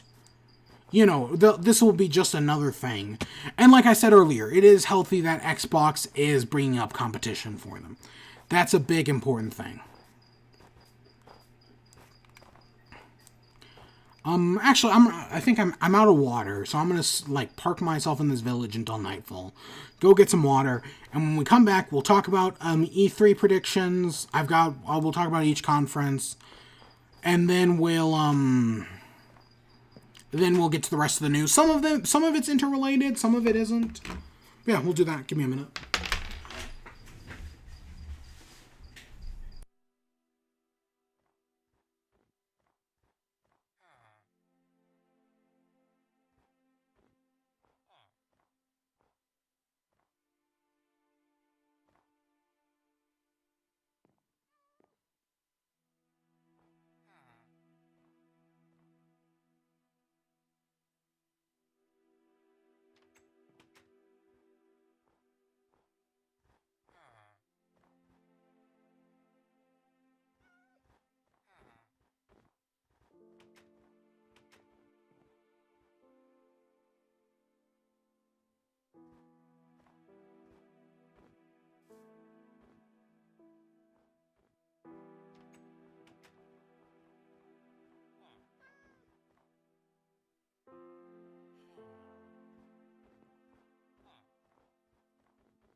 Fucking Christ.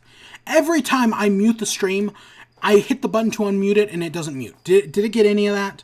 I didn't get any of that when I was talking about Microsoft, did I? Fuck me. Okay, so E3 predictions, Microsoft. Tunic, that one game that looks kind of... Tunic, The Outer... Is it called The Outer Worlds? The Outer Wilds is a different one, right? That's what I'm expecting to see. I'm expecting those games for sure. It would not be surprised if Microsoft shows off their streaming service. That's a given one. If Microsoft purchased a new studio, because Microsoft's biggest problem is its third-party games. They're not, or their first party, I mean, they've got Halo, and they bought up Rare, but they didn't really do anything with Rare. And then Rare is a shell of its old self nowadays. They're basically a different studio, actually. I'll talk about Rare here in a minute. But, we're going to see a lot of different things from Microsoft. A lot of third-party stuff. Hopefully Square Enix actually saves a lot of their stuff for their own show, instead of giving it all away at Microsoft's show, and then just, like, being like, oh, here's one new thing at, our own show, which I want to say was Shadow of the Tomb Raider. That was the only thing they saved for themselves. Yeah, no, I'm not looking... Microsoft show... I mean, it's going to be 2 hours, and we're going to fill those 2 hours. And that's going to suck. Because usually it's like an hour and a half, maybe even an hour 45. And you always feel that. So we're going to feel this. But yeah, Tunic, Cyberpunk 2077... I'm hoping we see some more of that. We get an actual, like, demo that's not, like, behind closed doors, like the last one was. What else? I know I said Banjo, and I wanted to talk about that. So, we know there's making a new Battletoads, but we don't think Rare's doing it, which... Rare's still doing Sea of Thieves, which, again, I have had problems with.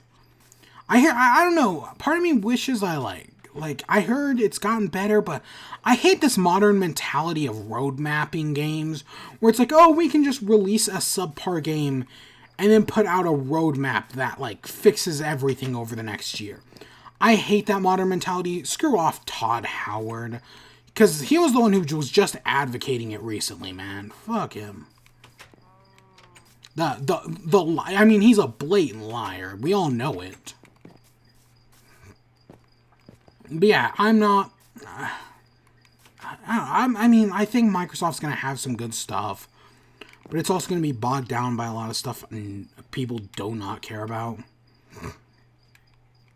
At least I don't. I don't know. And I'm also hoping for some diamonds in the rough. I mean, I know we've got a Cuphead DLC coming, which I'm hoping we actually do get a release date for that.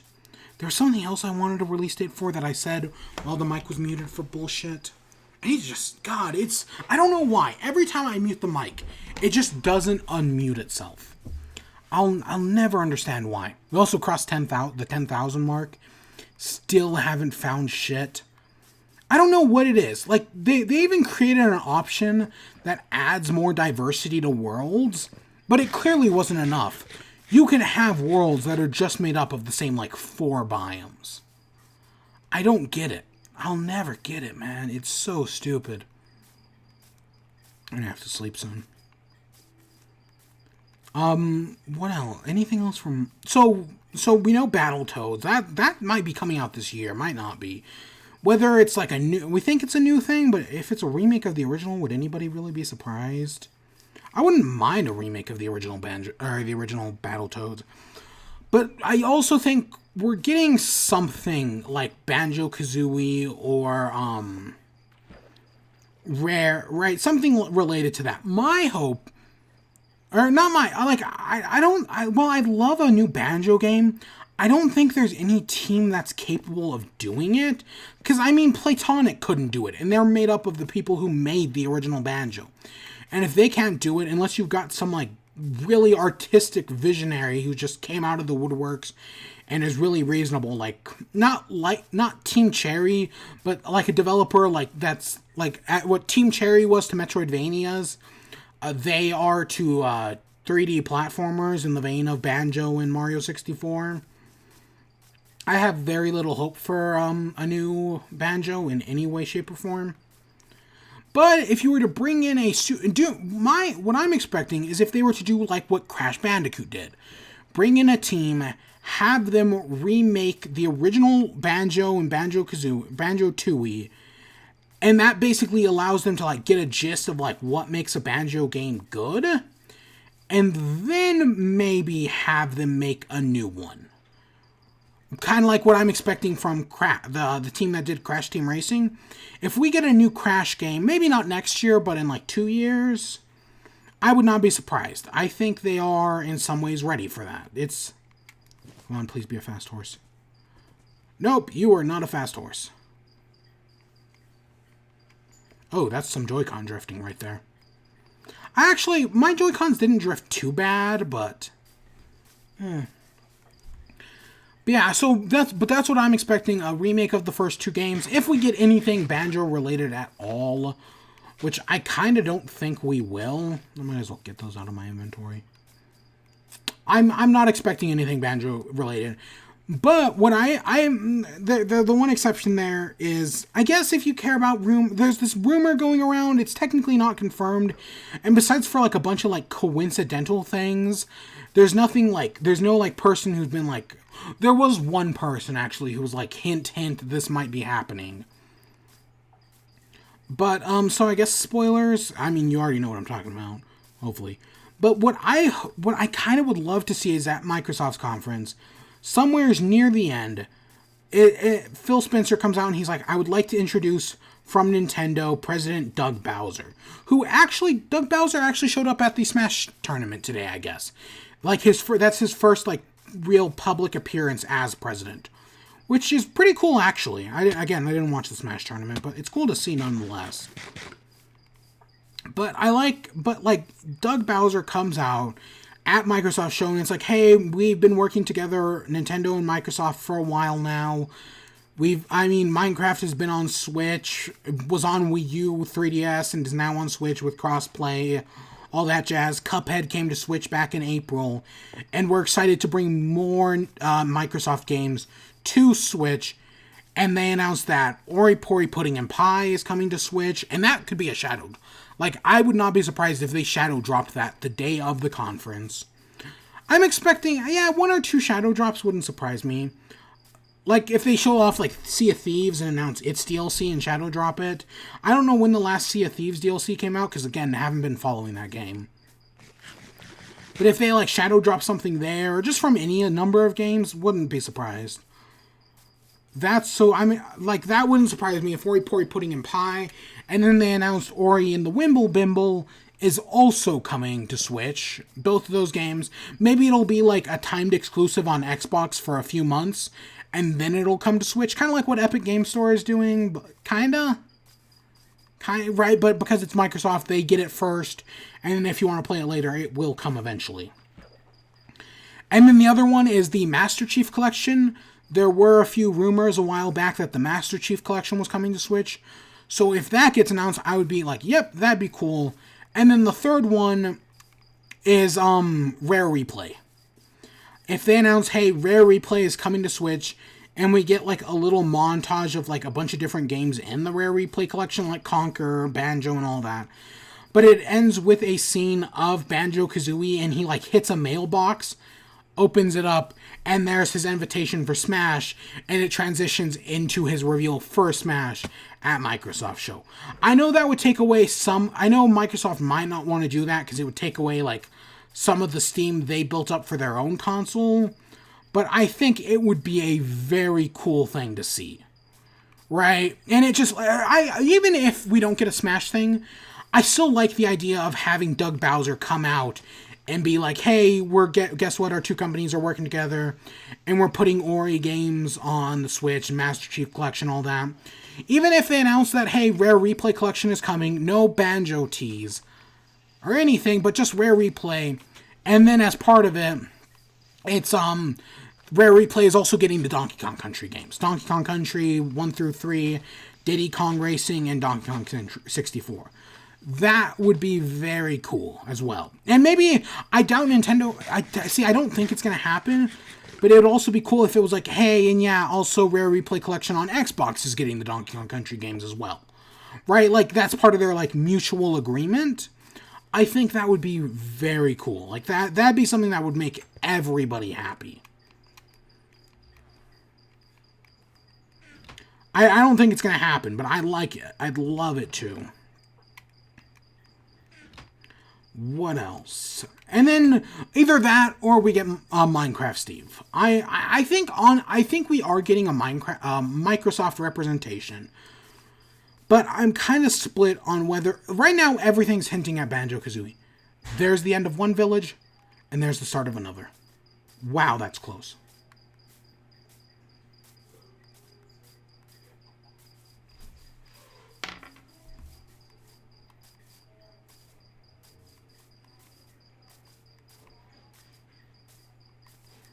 Yeah, which one we're getting? I don't know. There hasn't been much, like, proof for Steve, but if he happens, I wouldn't be surprised. Like, I do think I think a lot of people hate him, and again, that goes back to what I was talking about way at the beginning, where people just hated Minecraft for a long time. But I think Steve would be a fine choice, honestly. People give him a lot of shit, but I think he's fine. Another one...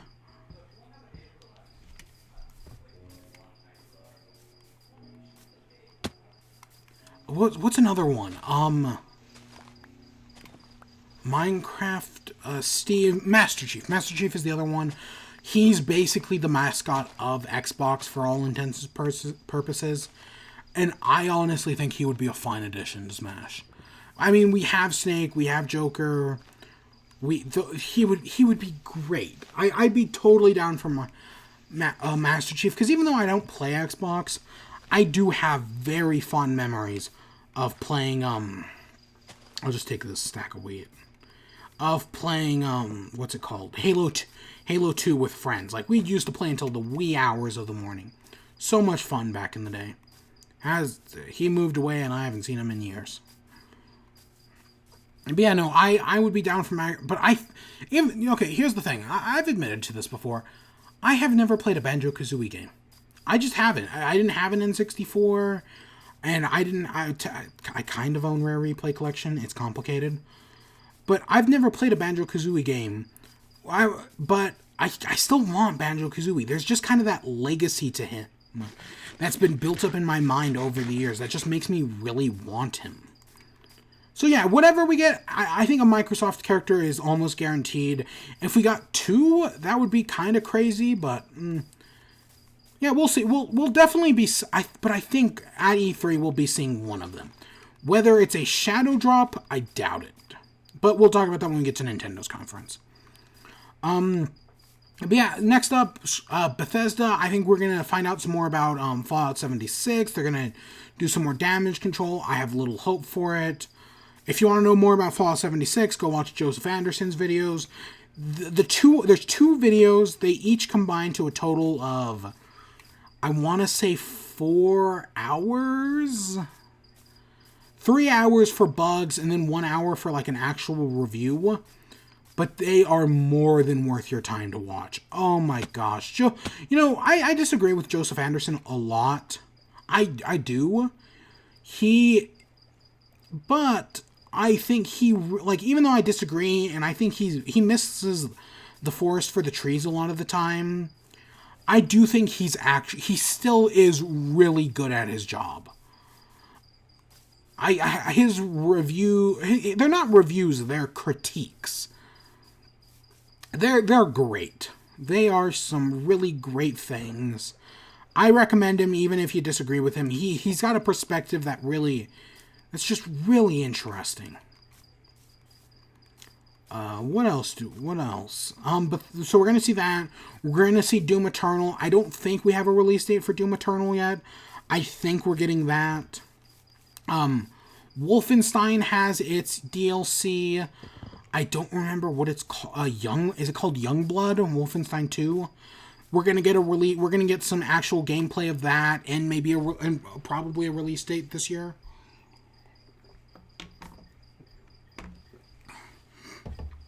I don't, we're not getting Elder Scrolls 6, duh. I want to say, Todd, someone said that we're not also getting any Starfield. I would think this would be the year to at least show something of Starfield, even if it isn't, like, I'm expecting Starfield to come out next year.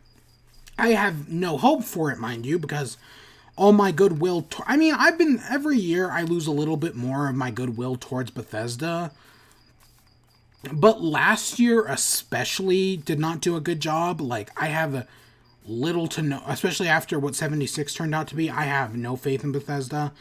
Because I used to actually really enjoy Bethesda. I enjoyed Skyrim. I enjoyed what was it called? Fallout 3 was kind of whatever to me. I didn't hate. A lot of people really hate Fallout 3. I don't. I like Fallout 4. I had fun with it at least. But and the Doom games are still good. Rage I know very little about. Rage. Well, I heard of the first Rage, but I never actually played it, and no interest in Rage 2. I hope Bethesda has some sort of like twist up their sleeve or something, right? Because I feel like we know very little about what's coming. But I don't know. I'm so done with Bethesda at this point. They've used up all of their goodwill. They just keep running in circles. They still don't have a new engine. God, get a new engine. Go watch the Joseph Anderson thing. Scroll through the comments and find the Christmas Carol. It's so fucking good, man. It's Joseph Anderson's Christmas Carol for Bethesda. It's in the 3-hour one. It's in the bug report. You know, it doesn't even matter. It's not like there's anything I can take from that village that I don't already have. I have a stack of wheat blocks. I'm amazing I haven't run into any pillager towers. That's something I swear I would have found by this point. Maybe it's just because I'm running in a straight line. That may also be a problem with why I haven't found the jungle yet.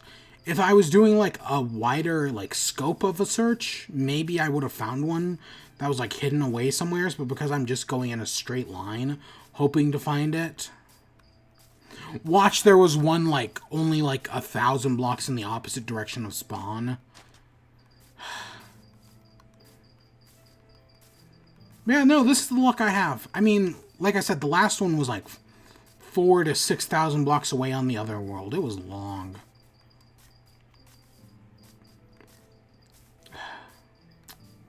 What a disappointment, Minecraft. I want more biome diversity, and I never feel like there is.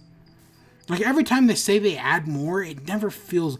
I mean, yes, I know old worlds, once you found it in, like, beta, maybe even early release, if you found an ocean, that ocean never ended. Oceans used to go on for 10,000 blocks. Minimum. That they fixed that at some point, but some of it... Same thing with oceans, and I want to say snow biomes, like the one we were in earlier. Not the ice spikes, not the taiga snow, just normal-ass snow biomes used to go on for like 10,000 blocks. It used to be bad. Yeah. So Bethesda, I'm hoping they have some sort of surprise, like something new or something. But I have no hope. I don't. Devolver, I hope... So, the first Devolver show 2 years ago was amazing. It was everything we wanted. Last year's was just as good. They managed to hit it out of the park. They struck lightning twice. I have no idea how. I hope they can do it just one more time.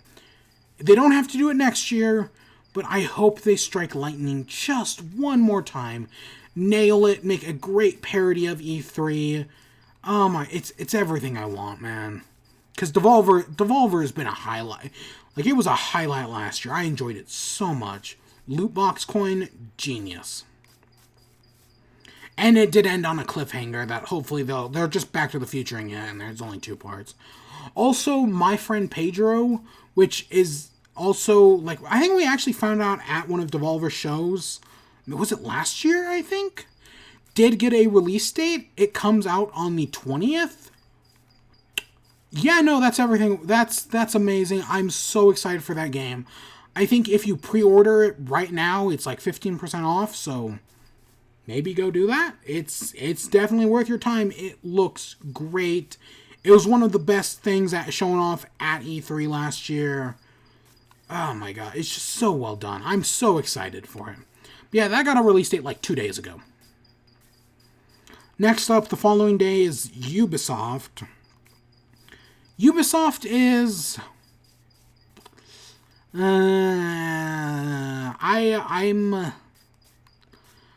I'm okay, what am I expecting to see? I'm expecting a new Just Dance. Again, they're going to release it on the Wii because those games still come out on the Wii to this day. They're the only games that still come out on the Wii for some reason, and I wonder how many people buy them to still support the Wii. Not the Wii U, just the Wii. Watch. Just watch. We also know it's coming to Stadia, I think. What else? So we've got that game. We've got... How many...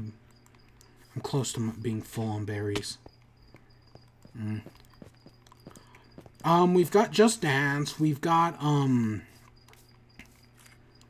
what's another... There was another one. We're gonna see Watch Dogs Legion. That got leaked, but then they did officially announce it. And that we're gonna see more at E3. I don't know how they are gonna do it entirely. Like, it's gonna be... Like, there's this whole thing about, like, they're creating, like, a system where you can jump around from, like, any NPC, and any NPC can be a hacker.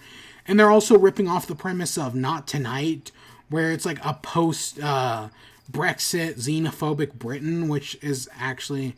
Like, my problem with Ubisoft is Ubisoft says that they make games that have no, like, political statements, even though their games are littered with political, like, whatever...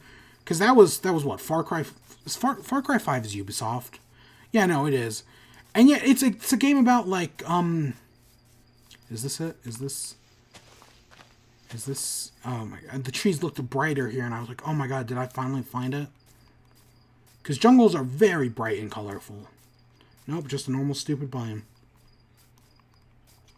Oh, shit. Crap. But, yeah, no, they claim not to make any political statements while having games with a myriad of them, but still claiming to have none. Jim Sterling did a video on it. He'll explain it better than I ever could, but it's true. Like, he nails it. It's totally true. And The Division, which we're probably going to see DLC of.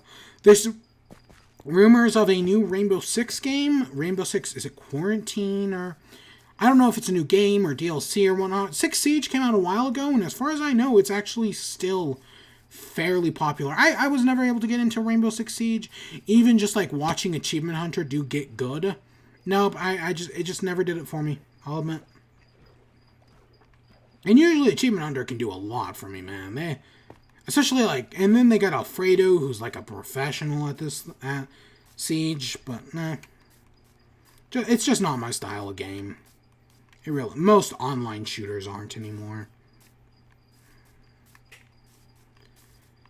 But yeah, what else? There's that Skull and Bones, which it got announced 2 years ago.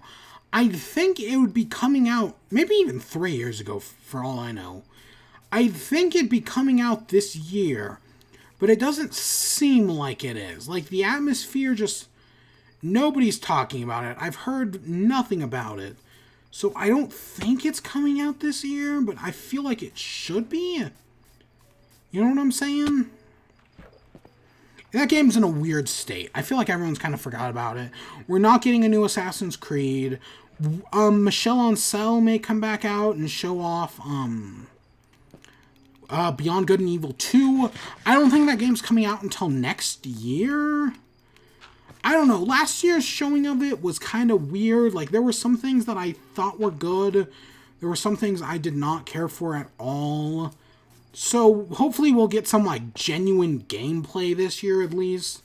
And if it comes out I'm expecting it to come out next year, be one of the first next-generation games. Because I don't think we're going to see any new consoles from Microsoft. We're going to see, like, xCloud and stuff. But, what was it, Project Scarlet? Yeah, that's not this year. We're not getting that.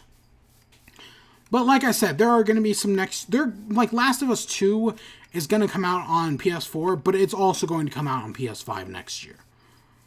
That's almost a given at this point. But yeah, Beyond Good and Evil 2 being a next generation game would not surprise me. Not in the least. What's another one? Watch Dogs. We're not getting a new Assassin's Creed. That's next year. Probably, anyways. I don't think we're getting a new Far Cry. I think we've got at least... Well, technically there was a new Far Cry this year. Ubisoft may have a twist up their sleeve, but I kind of doubt it. You know, like... I don't know. They could. I want them to... But I'm not too hopeful. I mean, Ubisoft is kind of... If they released a few, like, budget games, kind of like... They had Trials Rising earlier this year. That was basically a budget game. So if they had another one of those, I'd be down for that. I'd like to see some more Ubisoft budget games. Or, what are they? They're medium... I think they're called medium games, where they're, like, budgeted so that they only cost, like... $40 instead of 60. Middle shelf. Maybe that's the word I was looking for. I'd be down to see some more middle shelf Ubisoft games. I don't know if we will, but I'd be down for that, like another Trials Rising. Because I wanted to buy Trials Rising, but I just kind of like everything came up. Like there were a bunch of other things that came out around then, and I just couldn't. But I'd be down to, but like if they show off, middle shelf games are healthy for the industry, is what I'm trying to get out here. Wow, a giant mushroom up here in the trees? Really? Huh, that's actually pretty rare. I mean, it's not because there's a whatever down there, but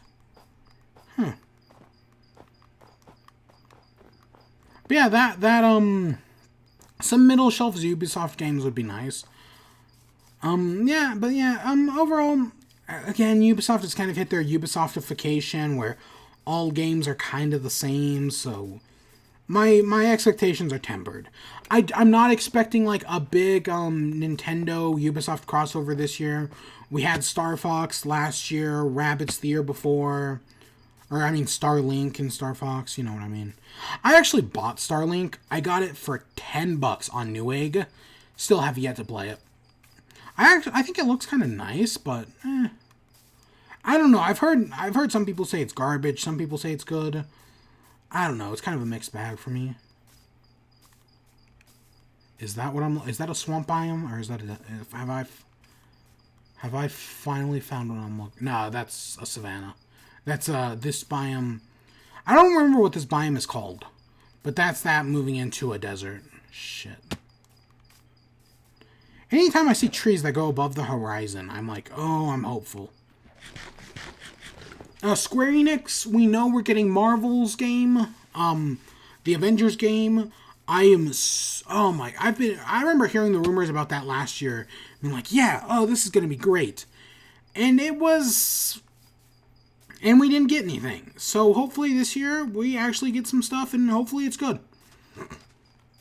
I know, RT Games is going to be at E3, and he's invited down to play that, which, if you haven't seen RT Games, I know he's probably not for everyone, and some people are going to, like, say, like, oh, he's just another Markiplier, Jacksepticeye. I really enjoy him. Especially, like, I've watched some of his Twitch stream stuff. He is really good, really funny. He hit about, like, his new channel stuff hit about a year recently, and, I think he's great. I talked about him in the end of the year video last year. I enjoy stuff. Okay, let's see what we got down here.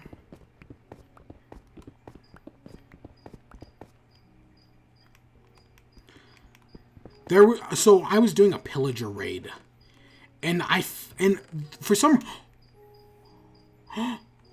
oh my god, I actually found it. There's one. I still need one more. I need two. That's just a normal golden apple. You know, at least, even if we don't get the achievement I'm looking for, at least I got one of them tonight.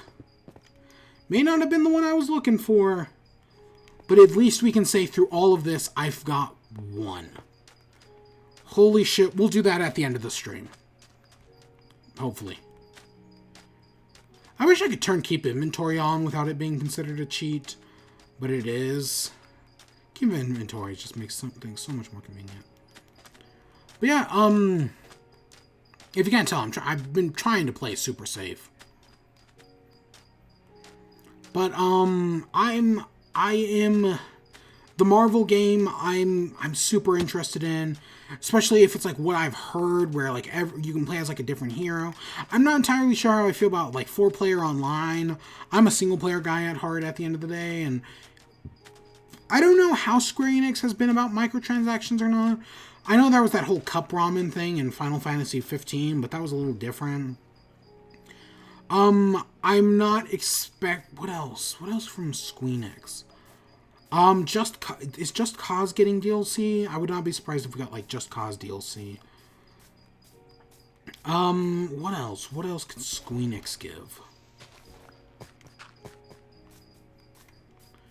I don't think they're doing a Tomb Raider. I don't know. They could announce a new Tomb Raider for next year, even though I do not care. I have not cared about reboot Tomb Raider. Not one bit. What was the one I saw? Was it I think we're going to get more Final Fantasy VII. We already know that. We're probably going to... It's still episodic from what I hear. So I would not be surprised if we get like a release date for episode 1. Because that's right around the corner. Wow, this one goes deep. That's an abandoned mineshaft, isn't it? Yep, that's an abandoned mineshaft.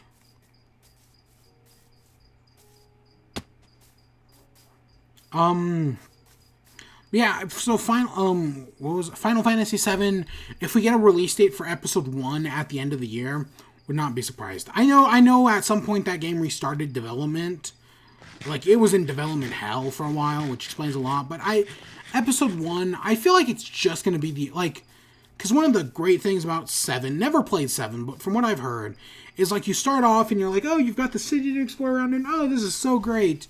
You do all that, and then it's like, oh shit, there's an entire world to explore afterwards. That's what I'm expecting. I'm expecting episode 1. I don't know how long that opening takes, admittedly, but if it's just that opening, I wouldn't be surprised. Like, I have very little faith in this Final Fantasy VII remake. I just do. What else? I heard someone talking about not a rumor or anything, but just speculation of like a port to Switch of the Final Fantasy 13. Nobody likes Final Fantasy 13, but I could totally see that happening. Or even, because we got a bunch of Final Fantasy ports, and I think those have all come out. I at least know 7, 9, and I want to say both parts of 10 and 10-2. So if we get 13, yeah, wouldn't be surprised. I admittedly know very little about Final Fantasy.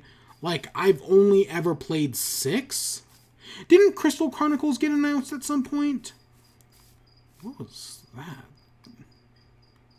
Oh, that's just the hitbox of the grass. Oh, okay, that's weird.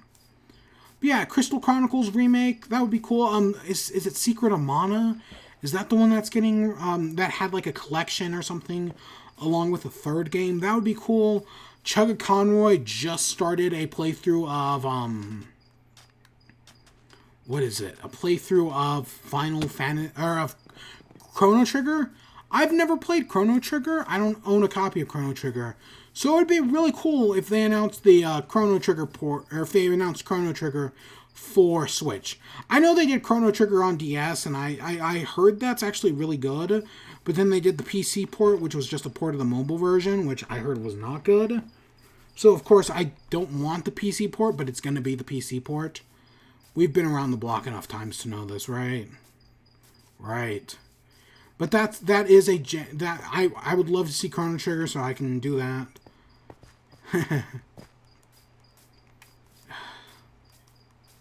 But yeah, I don't know. I don't know what to... Square Enix, hopefully, like I said, there's a lot of my hope this year is that there are some surprises. Because a lot of stuff has already been leaked.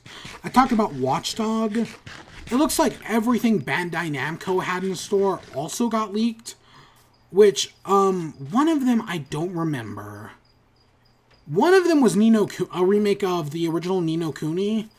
I've heard things about the original Ni no Kuni.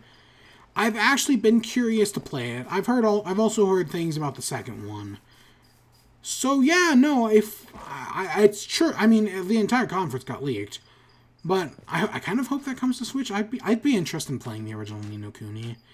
And there's one other Bandai Namco thing that I just don't remember.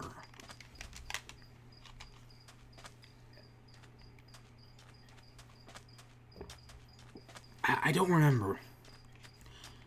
Oh, also, THQ. So THQ didn't get anything leaked, but since Wednesday, they put out something Wednesday, Thursday, and Friday.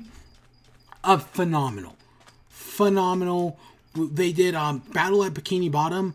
I have heard amazing things about that game. Like, there are people who I know who swear by Battle at Bikini Bottom. So for it to get a remake, I'm on board with that. Darksiders, whatever it's called, it had some sort of subtitle. I don't really care for that. I don't care for Darksider, but I know a lot of people do. I want to say it got like 2 sequels, so I know people do. But then the other one is Destroy All Humans. I love Destroy All Humans 2. I used to play it all the time. It's just a great fuck around game on PS2. I love it. And so I am excited for Destroy All Humans remake. I do love 2 more. I have put very little time into the original. I didn't own the original, but I had a friend who did. And so I played it over at his place. But I always liked the second one, because the first one did a lot of new cool things, but I feel like the second one refined it. Like, the second one took what the first one did and just kind of like cranked it up to 11. Which is what made it which is why the second one's great. One of my favorite PS2 games.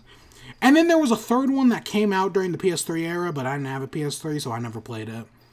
And then there was also one on the Wii that I don't know what the general consensus is, but I actually really enjoyed the one on the Wii. I had a lot of fun with it. I think I still own it. I hope I still own it.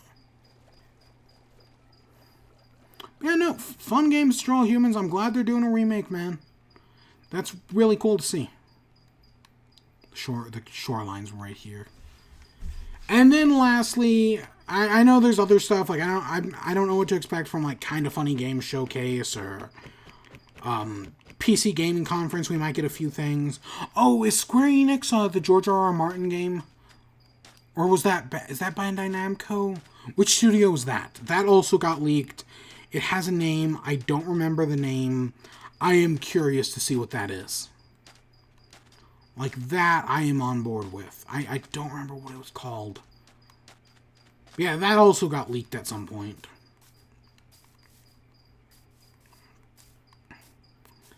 Yeah, that may be Square Enix, but I thought that was FromSoft.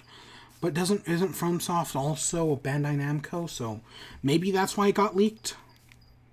Maybe that was the one I'm forgetting. There's still something else I'm forgetting from Bandai Namco. I know there is. What else? What else am I interested in? I guess that all that leaves is Nintendo, which, we know from Sakurai today at the Smash Bros. Tournament, he was there at, like, the very end or something. Again, didn't watch it, so it might have just been, like, a pre-recorded message. But he said that, hey, stay tuned for the Nintendo Direct. We will be revealing the new Smash Bros. Character DLC. My guess is I like I said, I was talking about Banjo earlier. I also think Erdrick? Whatever his name is, the Dragon Quest hero, is going to be a character. They're going to announce him at the opening of the Nintendo conference, and then he's going to shadow drop the same day. That's my guess. And then maybe at the end of the show, they end off with Banjo-Kazooie. Just say, or some sort of Microsoft representation. I do think we're getting 2 DLC fighters, though. One that shadow drops today, and one that comes out in 2 months. Basically. Because we're getting one like every other month until February. Or something like that. Maybe 2 to 3 months. What else can I say? So that's how I'm expecting it. We know the conference is rumored to be 40 minutes. Okay. We know... Okay, so... I don't think Pokemon's actually going to be talked about during the conference, but we're going to see it in the treehouse afterwards. I said earlier when the microphone was muted, I think it would be cool to see King Knight's campaign. What is it? Towards a treasure, some... Is it called Treasure something? I don't remember the name of King Knight's campaign. King of Cards, that's it.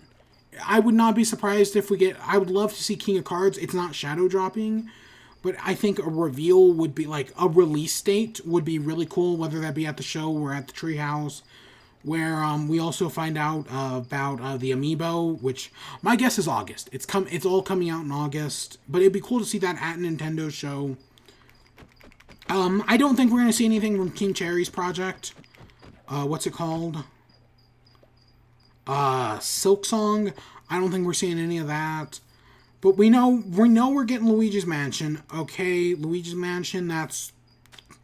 I love both Luigi's Mansions. I play one of them every year.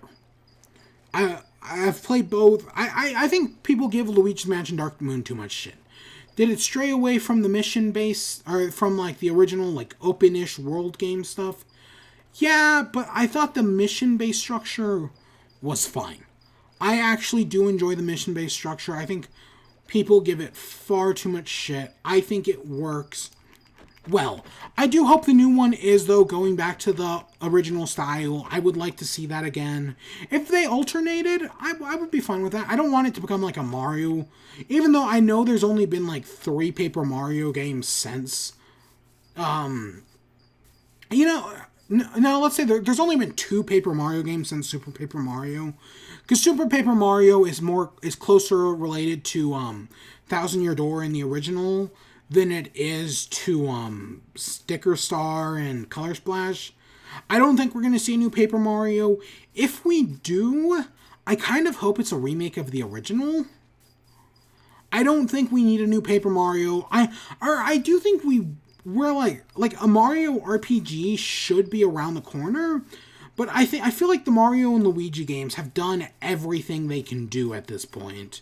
You need like a fresh splice in there. I think John from Game Explains was like, what if it's Bowser and Bowser Jr.? Like, I'd be fine with that, a fresh new spice. But I kind of want just a remake I would love a remake of Thousand Year Door. That's not going to happen. But I feel like the original Paper Mario is old enough that it does deserve a remake. I'd love to see a remake of that. That'd be really cool. Basically just updated graphics, maybe make everything a little smoother. Because the original Paper Mario is great. I mean, I like Thousand Year Door better, but it's still pretty good. What's another one? But yeah, other than that, I don't expect anything. I don't expect a Mario sports game. We know we're going to see Mario and Sonic at the Winter Olympics. Or at the Summer Japan 2020 Olympics. Yeah, okay, cool. I like the Winter Olympic Games a lot better. I don't think the summer ones are actually that good. I mean, maybe they'll do... See, the problem is they have, like, all these interesting ideas, like the Dream events, but then they never actually do anything there's, like, only, like, 10 of them, and I feel like they never take advantage of what the Dream events are capable of. Like, that's something people really want, but they just never do it the way I want it. I don't want it to be an Olympics game. I want it to be a Dream event game, because those are the fun ones. But the summer event are always weaker than the winter ones. The winter ones are actually pretty good. Admittedly, I only ever played the 2010 Vancouver one, but that one was pretty good. What else? What else at Nintendo? We're going to, like it's Luigi's Mansion. We're not going to see Pokemon at the conference, at the treehouse. Mario Maker...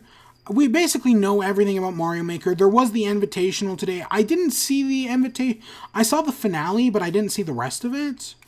But I don't think we're going to see anything from the Invitational. We basically know everything about the game. if they show us anything about Mario Maker, it's going to be DLC. They're gonna announce that, hey, we're also making a DLC leveled theme, and my guess is it's either gonna be Super Mario 2 or Galaxy. They could totally do what's it called? Odyssey or 60. They do Odyssey before they did 64. They could totally do Odyssey, but I'd rather have Galaxy, because I feel like Galaxy has a lot more potential. Like, you could have platforms that put you up on, like, change gravity and whatnot. There's all sorts of things from Galaxy you can move over and put in this game. That you can bring over the Cloud Flower and the Rock Flower. I think there's a lot of potential for a Galaxy thing. I don't think it's going to happen. I mean, it might. But it's probably going to be Mario 2, which I do not care for Mario 2. It's just not my style of game. Because Mario Maker comes out at the end of the month, and I don't think that's coming out until, like, October and November. I think DLC is a while away, but I think we are definitely getting some. So if they don't reveal it, it'll come eventually. We also passed the 20,000 mark. Holy crap, we have traveled far, and we have gotten nothing. Okay, we got a golden apple that I will be eating. Hopefully that pops the achievement. Oh my god, I don't even, it's amazing. In my other world, I've raided like 20 underground things, not found a single golden apple. Or I found tons of golden apples, just none of the ones I want. What else at Nintendo's show? There's Animal Crossing. That was the one I was saving for last. I'm expecting some sort of surprise. I said there wasn't going to be no Mario Sports. I'm not expecting a Mario Party. I know Mario Party used to be a yearly series, and well, I think it might become one day. I don't think we're getting a new Mario Party anytime soon. And if we do, it's going to be, I want a remake of Mario Party. Either the first one or the second one. Even a collection of the first three would be really neat. Because I feel like ND Cube just doesn't know how to make a Mario Party game. I'm going to be honest. I thought Wii Party, I like the Wii Party games, both of them. But I don't think ND Cube knows how to make a Mario Party game. They keep trying to do new things, and while Super Mario Party was better than 9 and 10, well, it's crazy, because I loved 10's Bowser Party gimmick. Such an amazing idea, but they just fucked it up in execution so bad. Like, it was such a cool idea that they just didn't do right. It was crazy how... Like, they came so close to doing something amazing, and then they just ruined it. And then the rest of Mario Party 10 sucked anyways. I don't hate 9 as much as other people do. I've had fun with 9. Same thing with 8. 8 gets way too much shit, especially when it's followed up by 9, which is, like, genuinely good, or which is, like, genuinely bad. 8 is a great game. I know there are some purists who only play, like, the original 3 or so, who claim, like, only the original, like, 3 are good. You're wrong, by the way. But I do think everyone has some sort of merit. But 8, everyone I've played 8 with has had a good time. I don't know anyone who's played 8 and been, like, at least from, like, my friends. Like, everyone I've personally played it with. I don't know anyone who's played it and been disappointed by 8. 8's a lot of fun.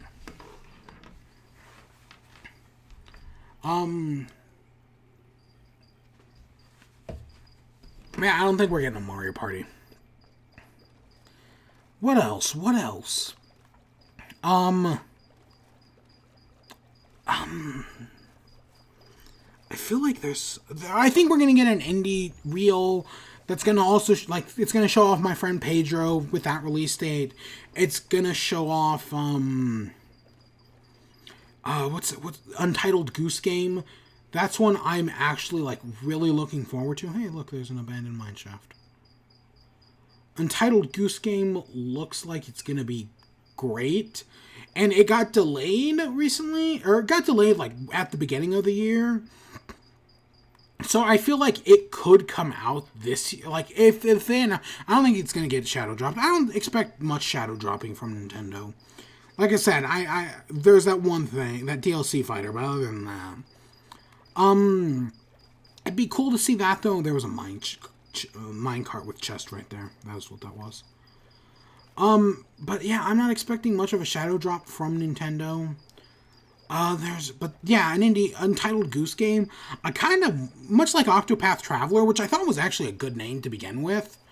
If it just stayed Entitled Goose Game, I'd be fine with that. I'm not expecting it to, but if it does, yeah, I think that's a fine name.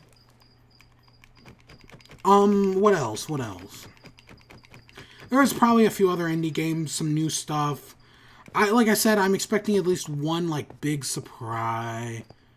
There's another thing that I guarantee you was underwater until it resurfaced.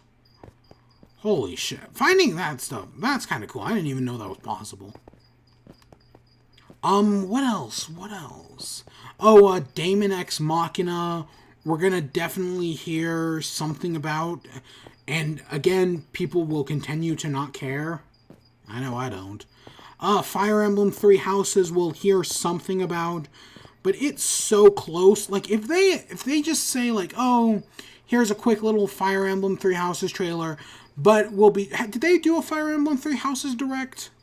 If not, it would not surprise me if they announced, like, at the very beginning of July, we'll be doing a special direct just for Fire Emblem Three Houses.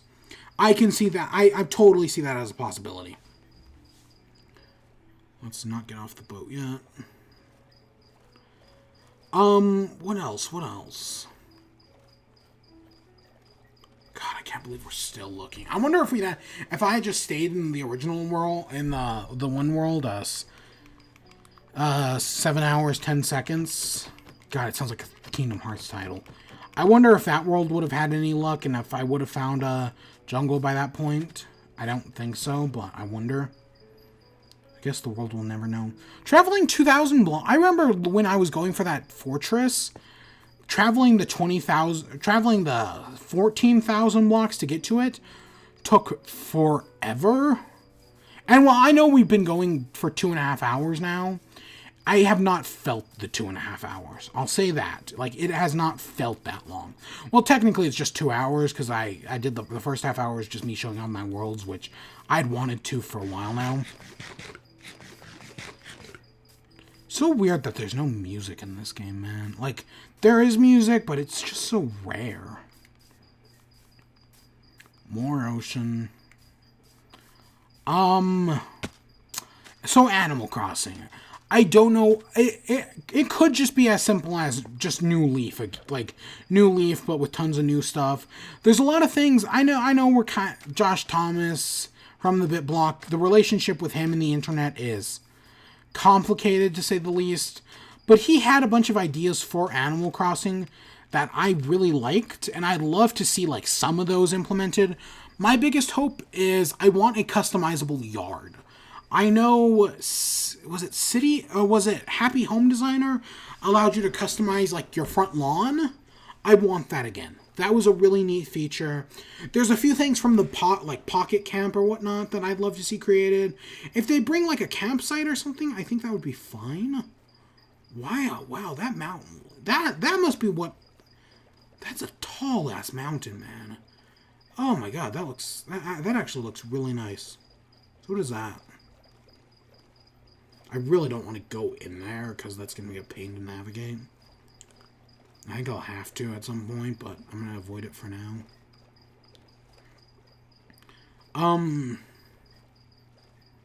But yeah, no, I am expecting... Like, that's what I want. That's one of the, like, minor things I want. I watched the Game Explained predictions, and I know at some point he had, like, this whole idea for, like, a water world. I don't think we'll get that. That felt a little ridiculous, in my opinion. But something along those lines wouldn't be too bad. I mean, it's very... I know some people argue, okay, New Leaf kind of did everything you could do with Animal Crossing, So the new one has to do like new and interesting things. And I'd argue you are right. Kind of like what happens with Kirby right now, where I feel like with Kirby we've kind of done everything that the Ritz formula can do with between the 4 games that's used it. So I do think we need to do something new, and but at the same time, Animal Crossing really hasn't changed that much over the past decade or so, 20 years really. So I don't think it's going to change that much more. 20 years almost. I don't know. We'll find out. We'll find out. But I guarantee that's probably going to take up like 20 minutes of the direct. The big question is Animal Crossing getting delayed? I don't think so. I would not be surprised if it is, and I know it's going to piss some people off. But the question is, when does it come out? Because I didn't even talk about Link's Awakening. We're going to see more of Link's Awakening. There's probably going to be like some sort of twist. Right now, it looks to be a 1-to-1 remake. So my guess is we're going to find out about some sort of like twist. Like there's something new it's doing. We found it. Oh shit, we found it. Holy crap, we found it. And screenshot. I like to take lots of Minecraft screenshots. It's fun.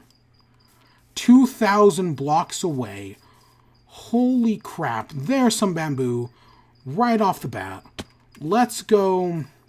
How do I make a tent? I know how to make a tent. I don't have enough wool. I like making tents in Minecraft. I think it's really fun.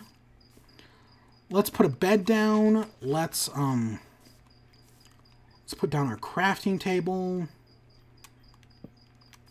Let's put down our chest. Did I already set? I set my respawn point. Wow, I cannot believe it took us so long to find it, but we actually found it. Did I put that? I'm going to get that iron out. So now we have to start looking for some bamboo. I need to get those sticks out as well. Also this pickaxe. Let's make a sword. Let's make a that. And I don't think we need anything else yet. Yeah, we're going to keep all that on us. There's a panda. And then, what else? Oh, you know what I want to make? Do I have I need 1, 2, 3. Do I just need 3 of those and then 1 coal? Is it more coal? Nope. Let's make a campfire. Ooh, we can actually, I remember this.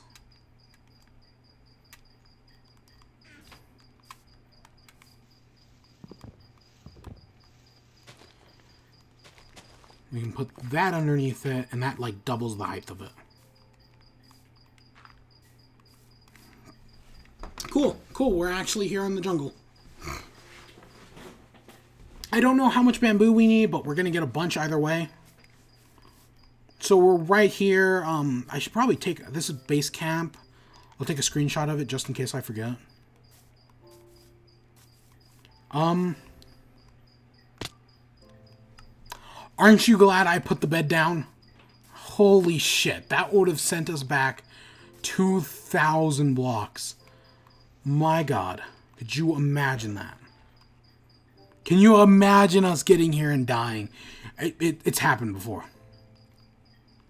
It has totally happened before. Is all the other stuff down here? Yep, it is. Armor. Yeah, yeah, Link's Awakening, I'm expecting some sort of, like, twist, like, I think it's going to be everything from the original in the, what was the paper, or from the Color remix. I think it's going to be everything from that. I played Link's Awakening before, it's pretty good. But, I'm also expecting something, like, brand new. Oh, come on. I bet an axe does good work on bamboo, but I don't care. Fudging hell, skeleton. Skelly bones. I figured I was going to drop that enchanted bow. Unbreaking, and what was the other one? Oh, Power. But yeah, so we're gonna get something from Link's Awakening. We're probably also going to get a release date. My instinct is to say it's going to get a, what is it, a fall release date? Like it's gonna be a holiday title, but it doesn't really feel like a holiday title. You know what I'm saying? Like, because it's a remake of Link's Awakening. That's a lot smaller. I don't think it's going to be a holiday title. But if it is, I would not be surprised. What else? Oh, I've heard a lot of people like say August or September for a release date for that. That's actually a pretty solid release date, honestly. But I'm expecting November, right around I mean, they put out, I've said this before, they put out, I want to say ORAS, or it was ORAS X and it's ORAS 3D Land and Link's Awakening, or Link Between Worlds, all within like a week of each other. So it would not surprise me if they do all of these games right around the same time. Did I see a panda over here? I need 2. One's not gonna do it. Back here at base camp. Let's get rid of some of this at least.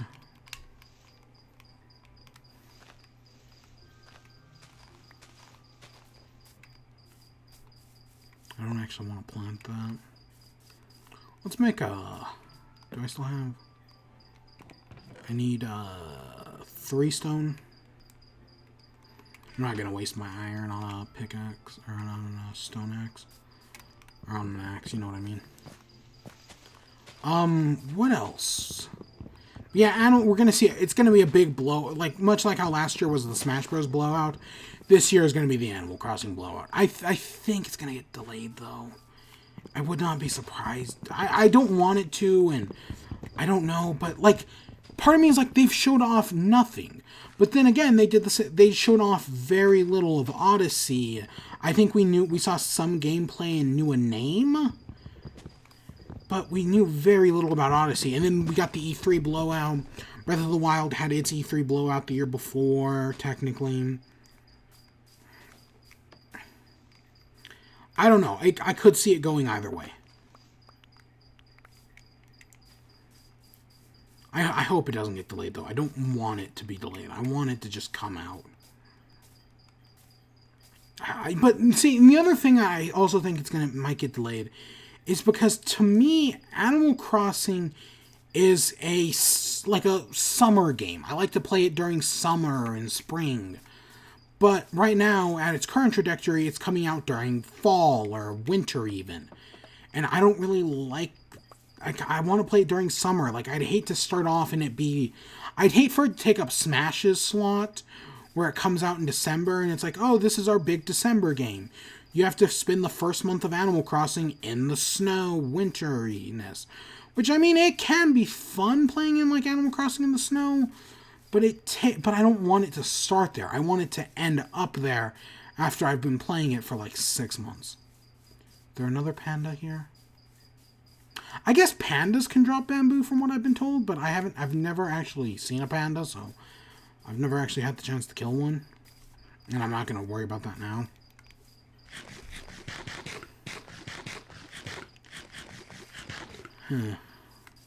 I was hoping to find just a bamboo forest, where it's just nothing but bamboo and pandas, and I can just cut down all the bamboo I need. But it doesn't look like that's happening.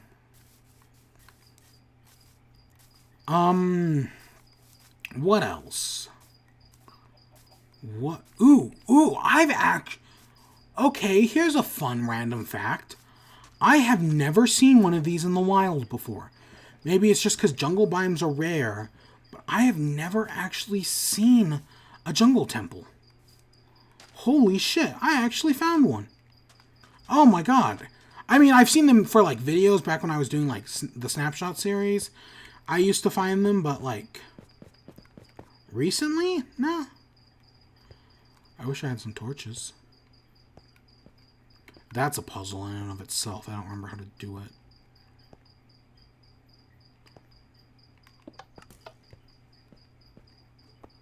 Oh, it didn't even hit me.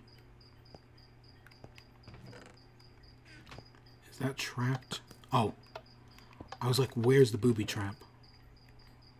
2 diamonds, 2 emeralds, that's not bad. And I know there's a puzzle here with pistons for another chest.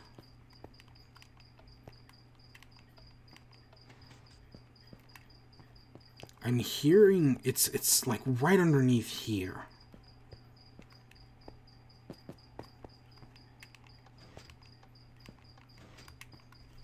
Can I even I only have one earbud in right now.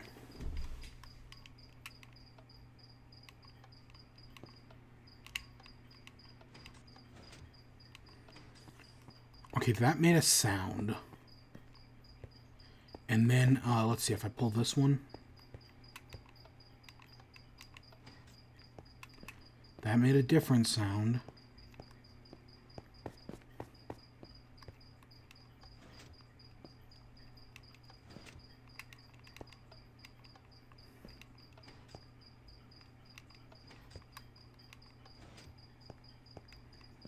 Maybe that's it? Nope.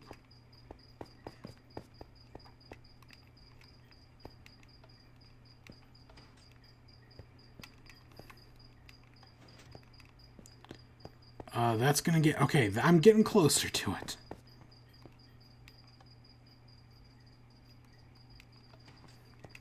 I don't know why this pushes it back.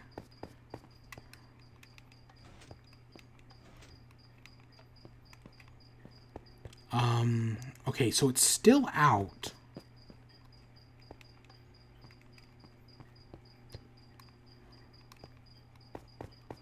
Wait. Okay, so that pushes something?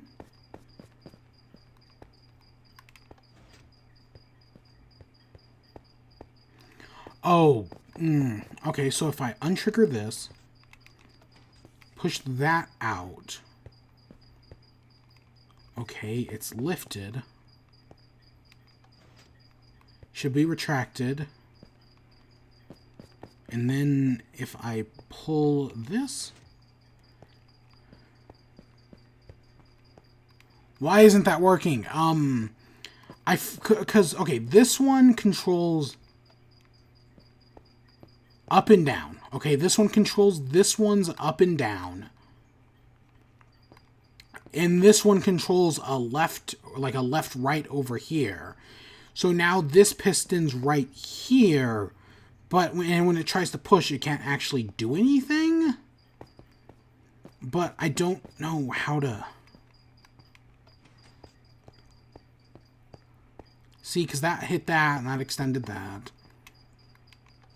That should retract that back in.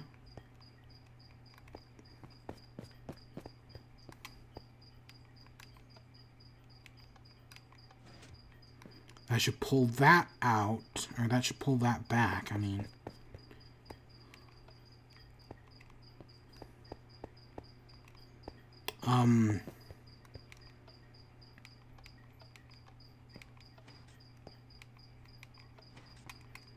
Is that going to be back where we first started? Shit.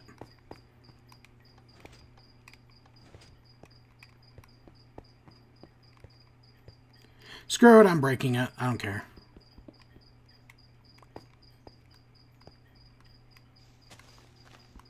See, I had the... Was it the... I had the puzzle right? Because that one did nothing. That one was retracting that back in. But that block should have been retracting with it, but it wasn't. Right? I had that right? I have to get back to base camp before it turns dark.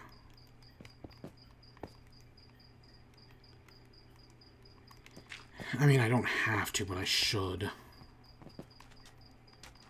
I was hoping to find a bamboo forest somewhere in here. Okay, I've completely lost track of the narrative. Animal Crossing, yeah, gonna be delayed, maybe.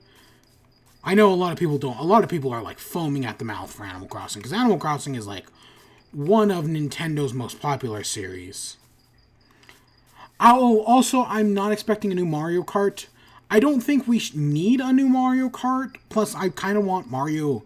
If we get a Mario Kart 9, I've been saying we've kind of stripped away from Mario Kart.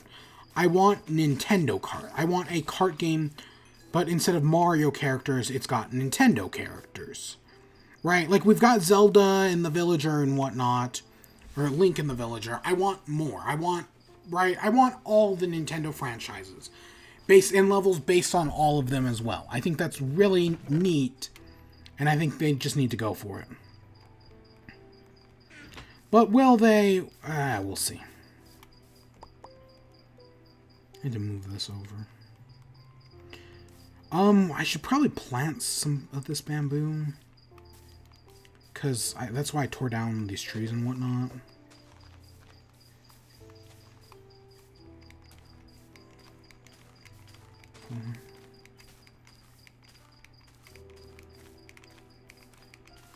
I don't know how long bamboo takes to grow. I don't think I'll be getting... If I can find a panda, we'll do that. If I can find 2. But I'm not expecting to get the bamboo achievement anytime soon. Come with me, panda. I don't want that spider eye. Follow. Hey. Hey. Stupid. Come on. Macaw. What else? I think that's all I've got for Nintendo, man. There's probably going to be one surprise. I've named a bunch of potential options. There might not be, though. Why are you so stupid? I know there was a second panda over here somewheres.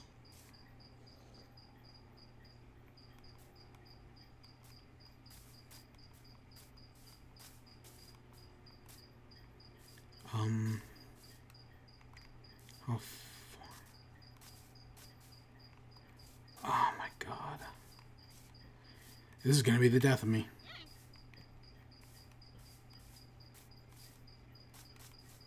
I don't even remember where it was. I know it was somewheres over here. And yeah, so that's all my predictions for E3. Technically there's a bunch of them, but I also didn't feel like there was that many. Like, especially, like, Microsoft should have the most predictions, but I just, like, Microsoft is going to be a little bit of everything, so that's, like, the safest way to put it. Where was that panda? I know there was one.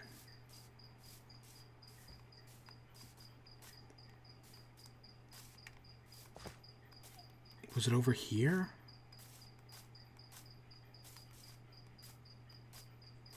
Stupid pandas.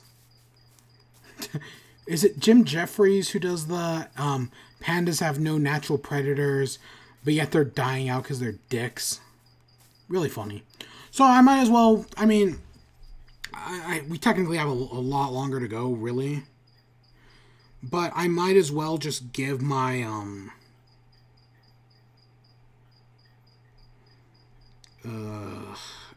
the last few things on the list. Technically, there was a Pokemon Direct. Now, I did a video actually covering the Pokemon Direct. I watched it. I did a live reaction to it.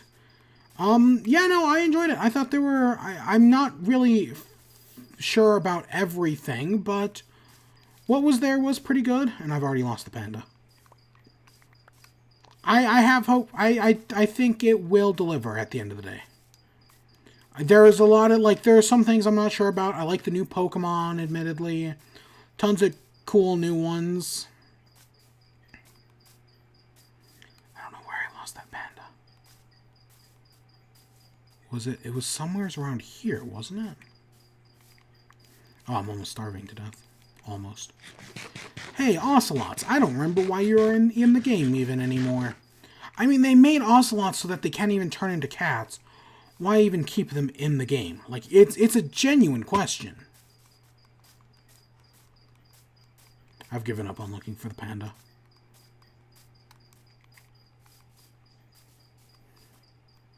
I know if I can find a bamboo forest, I'll just find a bunch. What else? What else? So, yeah, the Pokemon Direct, I like I'm still positive on it. I like the Gigantamaxing, or Dynamaxing. There was a leak that did give away a bunch of stuff, most of it which, based on, like, the leak, it happened, like, 2 weeks ago, so, and the fact that it nailed a lot of stuff, not everything, not everything talked about in the leak was shown. So yeah, it looks to be real, which I know some people are disappointed by, but that's the rumor mill, man. Like, it wouldn't, if you told me Nintendo's Nintendo's E3 presentation had been leaked on 4chan right now, and just like it's so like nobody believes it, that would not surprise me. Every leak I've ever seen, people only find out it was a real leak after the thing had happened. I've never seen a leak before okay, I did actually see one with the most recent Pokemon Direct. So I guess I am technically lying. But like I've never seen like, hey, here's a leak for the upcoming E3 conference that was right. But unless it was a leak that was like, hey, this leak that was leaked like a week ago actually turned out to be right, but nobody believed it and it gained no traction. That's what tends to happen. I've been around the block enough times to notice that. Why can I not find a bamboo forest?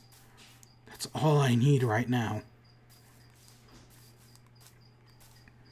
But yeah, so yeah, but yeah, overall, I'm happy with the Pokemon Direct. I guarantee you not everyone is. There are some people who are genuinely disappointed, but you can't please everyone, and I think the new Pokemon are cool. Wooloo is cool, Corviknight's cool. Gigantamaxing's, or Dynamaxing, some neat stuff. It's neat. I don't know. We'll see more. I'm expecting us to see like a Pokemon or two at the treehouse. Like, at least one thing. Maybe a Gigantamax battle. That'd be cool as well. Time will tell. But yeah, Pokemon Direct. Okay, what else do I got? What else do I got? I got a bunch of stuff still. Oh, so I talked about Connect. I talked about Watchdog. Oh, so two other things for E3. I guess there's a bunch of rumors going around about Watch Dogs coming to Switch, or not Watch Dogs, I mean Witcher. Doubt Watch Dogs Legion is coming to Switch or whatever it was called. Doubt it. But there's, I guess, a bunch of rumors about The Witcher 3. I've never played The Witcher 3, but The Witcher 3 coming to Switch does make sense. I would not be surprised if that happens. I hope it does, actually. I'm on board with it. I like CD Projekt Red, but I've actually played very few of their games, all things considered. So, yeah.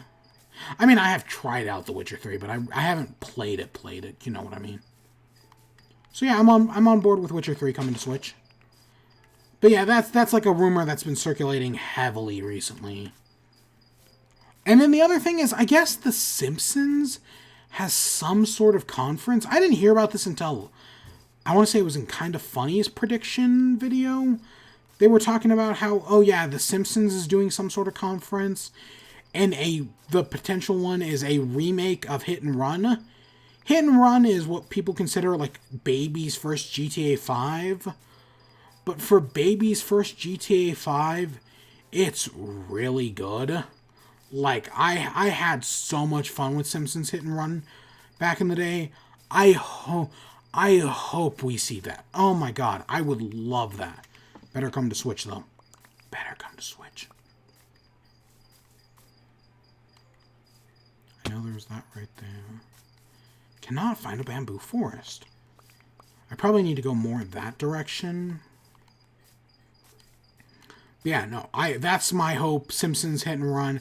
I don't know when that is or where that is. I just know I've heard that's happening at some point during E3, so we'll see. We shall see. But I think that is all of my E3 stuff. I talked about Simpsons, Witcher. I talked about Battle for Bikini Bottom. Got 3 things left. So I guess Kerbal Space Program got itself a fair chunk of... Got itself some new DLC. Kerbal Space Program came out in, like, 2014. It didn't get DLC for years. And then, like, in the past year, it's got, like, 2 editions.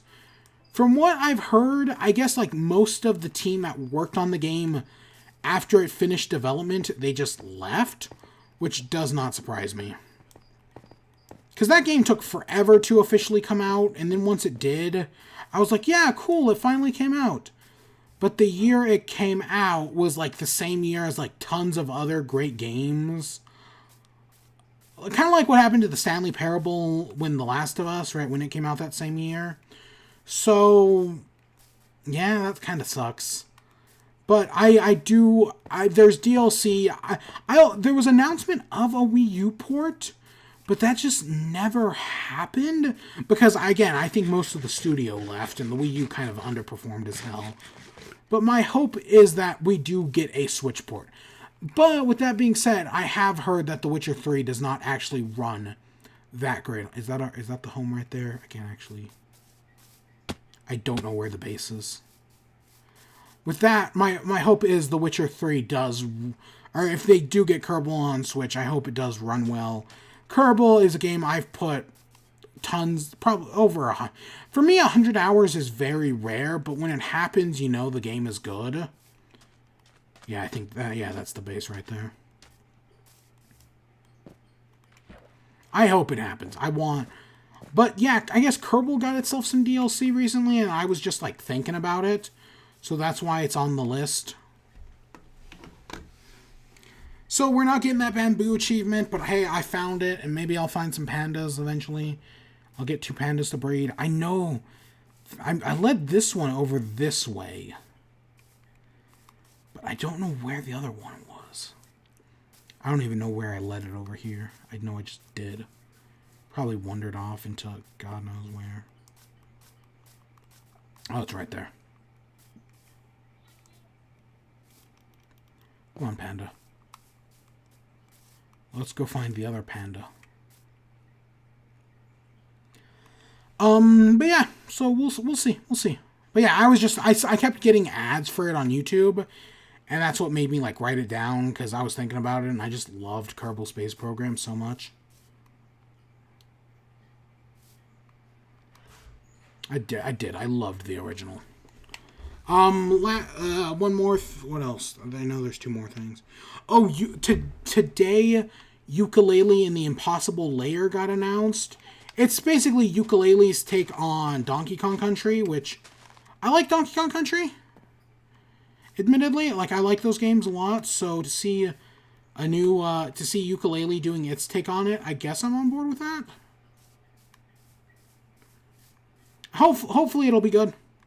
But I don't know. Part of me felt like the trailer felt so slow. You know what I'm saying? Like, I wish the trailer had more oomph to it, but it just doesn't. So I'm keeping my expectations very tempered. I always meant to play Yooka-Laylee, but then I just never did. And I was like, oh, maybe I'll pick it up on sale one day. And I just never did. I know the second panda's around here somewhere, because I remember seeing that landmark over there. That's where I saw the creeper under the cove.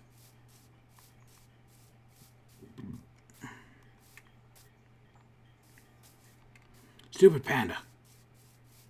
God, I wish I had a lead. But yeah, Yooka-Laylee and the Impossible Lair. That's the thing that's happening, I guess. A lot of it, like, there was some speculation that, like, the Yooka-Laylee didn't make enough money, so they're just reusing all of the game's assets to make a 2D platformer. Fair enough. I mean, it's a fair enough assumption. It's over here, isn't it? There it is. There's the panda. Come on. And then the last thing is today was the Splatoon tournament. And they did announce the final Splatfest. Next week's Splatfest is Narwhals versus Unicorns. Of course, I will be taking a look at it. I kind of... Eat it. Oh, you're frozen because it's auto-saving. Maybe? Yeah, so the final Splatfest is Chaos versus Order, and it's basically our Pearl versus Marina Splatfest. They're doing it a little differently, but it's the same idea more or less. I think it's a good idea, and how the Splatpocalypse happened, I'm not entirely sure. How do I breed pandas? I know it's something to do with bamboo.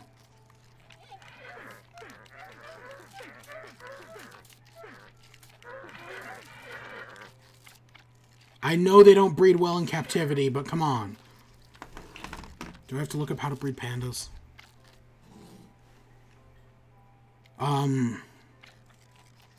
Kingdom Hearts Remind DLC trailer. So it looks like Kingdom Hearts getting DLC. Minecraft. How to breed pandas. Breeding. In order to breed 2 pandas, there must be 8 blocks of bamboo within the... 8 blocks of bamboo within 5 blocks of the 2 pandas.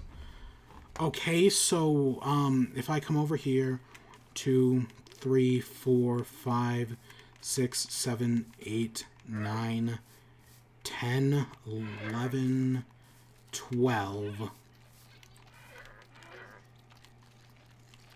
please work. I don't think that's enough. Within 5 blocks of the 2 pandas, a player then must feed the panda bamboo. Within 5 blocks, both pandas will attack the player. Okay, they're not attacking me. That's weird. I don't know how to feel about that.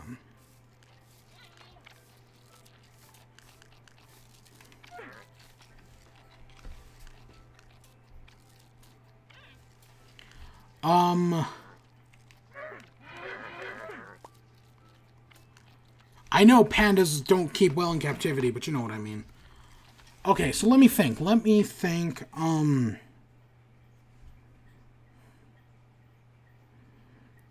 Personalities, breeding. In order to breed, there must be 8 blocks of bamboo within 5 blocks of the 2 pandas. Feed each panda. If they are not within 8 blocks, both pandas will attack the player. Okay, I don't know what to do about that. I made this artificial bamboo field. Come on, just work. So the final Splatfest, Chaos versus Order. I think it's a good idea. I like what they're doing. I like the theming. I like that during the second year, or just this year, the past 6 months, they've done interesting things with the Splatfests. What this means, I don't know. As everyone's pointing out, this will totally in some way affect Splatoon 3. My guess, if you want my prediction for how things are going to work, Splatoon 3 is going to have... no matter who wins, I think it's going to be a battle between Chaos and Order. Chaos and Order, it's going to take place in, the Splatopocalypse, which the Splatopocalypse happens because of the, it's not the Octarians, right? It's that canon. I didn't actually watch the thing. I need to go back and watch the tournament. I heard the last match was, really good. But it's going to be, Chaos versus Order, right? The next game. And there's going to be, a City of Order, whether it's... I hope by this point Octolings and Octarians are together.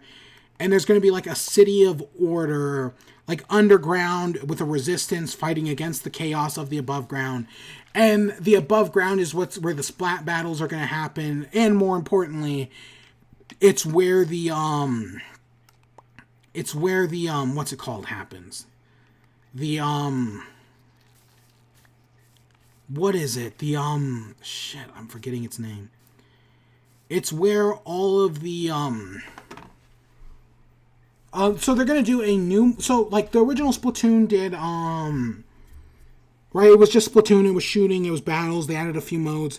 Then the second one added Clan Blitz, but it also added a Horde mode, like, thing. The new one's going to do Battle Royale.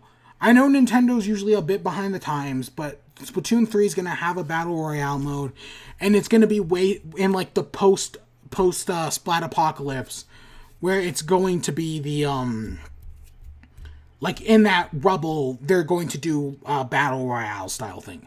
And it's going to be like Mad Max themed and all that. That's my guess for what's actually like happening in Splatoon 2. It's just a guess, but I think it's not a bad one. It's not a great one either, but it's a guess. I've wasted almost a stack of bamboo on these suckers. They just refuse. I'm assuming that counts as 2 blocks of bamboo.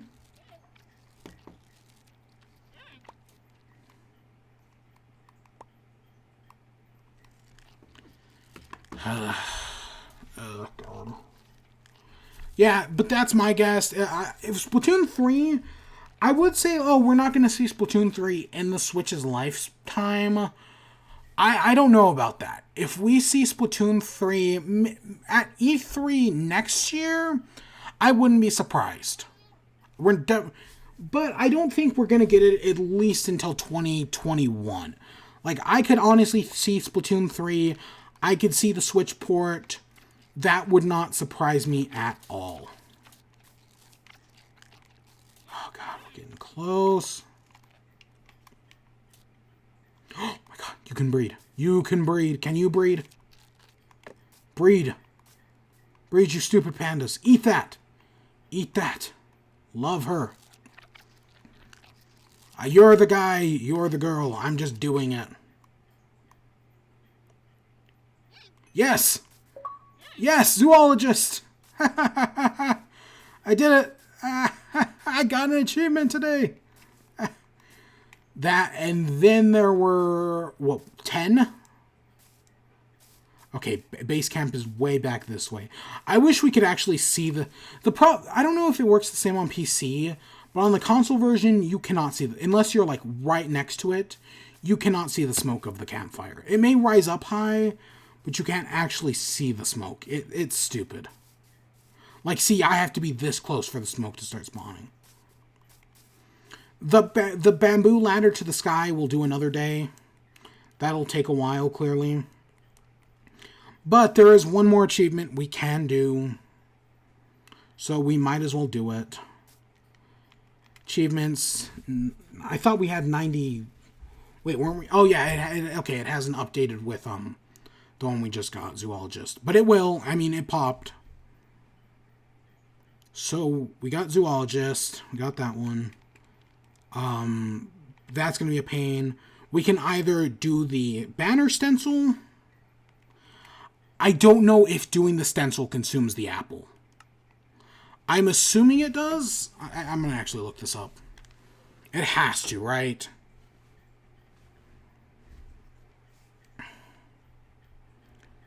Banner stencil. Banner patterns. Banner patterns are items used to containing. Banners are created by combining one paper alongside.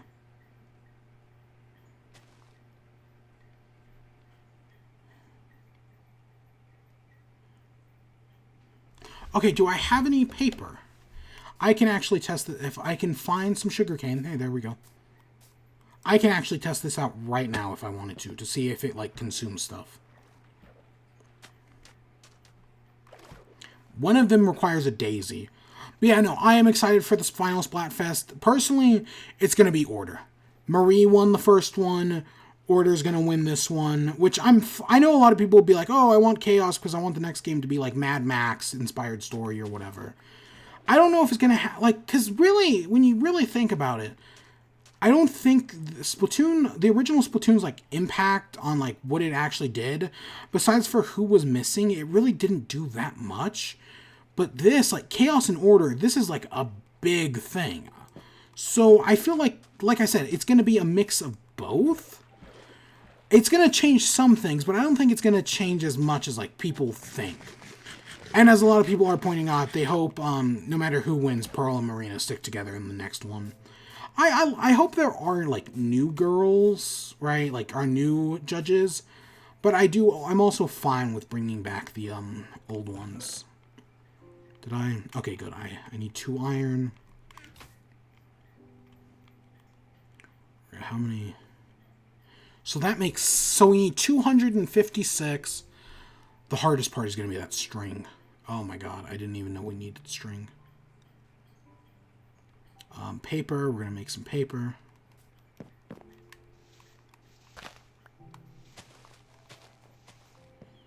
So let's see, does this consume this? It does.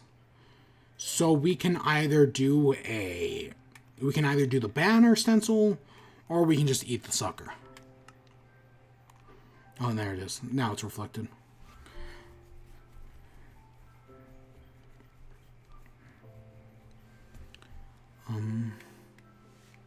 Eat an enchanted apple. Let's run around real quick and then let's eat it. Ooh, I do not want that. It's weird. Most leaves are see-through, but these ones aren't. Huh.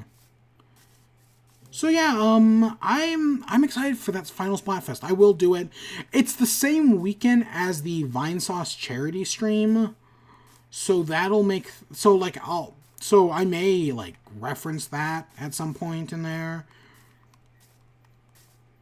I may push you guys over to that afterwards. But yeah, no, the Vinesauce charity stream is that weekend, so yeah. And there's going to be no news in July. Well, there's going to be like 1 or 2 things, but July is a very quiet month for the news. And see, I wish we could just make these stencils using normal golden apples, but it just... Oh, yeah, okay. I was like, wait, what? I didn't realize I had the normal one in my hand as well. See, that breaks my heart, man. You have to find 2 of these overpowered apples. On the other world, I have dozens of gold. I have at least 6. I found tons of them, and yet I lost them all. Yeah, this was a weird end chat episode. Like, this was very weird, but I wanted to get all the E3 stuff out of the way. Tomorrow morning at around 1 o'clock is Microsoft's show, so we will be doing Microsoft's somehow. I'll be doing Squares and Devolver's, or is it Bethesda's and Devolver's somehow, and then I'll figure out Ubisoft. I know for sure I'll be doing live. Nintendo, I know for sure I'll be doing live. The other 2 I'll figure it out. Okay, ready? Oh my god, that's overpowered. Regeneration, resistance, fire resistance, absorption. Holy shit. Pop. I swear to god, you better pop. You all just popped instantly.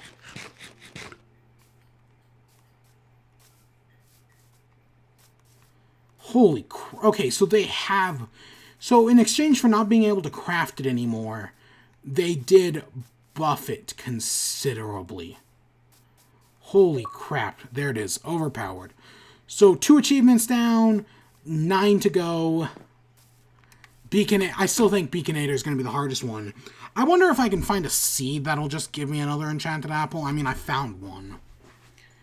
I don't know. That one's going to be a pain in the ass. I don't want to deal with that. Another one. But yeah, that's all I gotta say. This was really weird. It went on we did for 3 hours and a quarter of an hour. Yeah, next week we'll be back with another Splat Chat, and then the following week we will be doing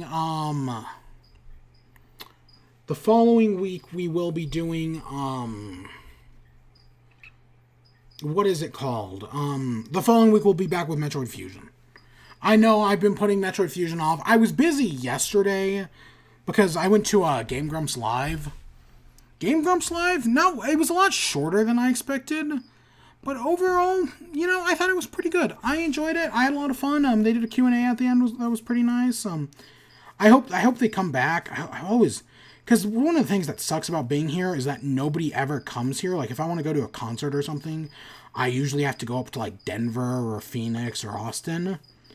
But this time there was actually something here. I'm gonna have to make a spider farm. Oh God. I can do that. I can do that.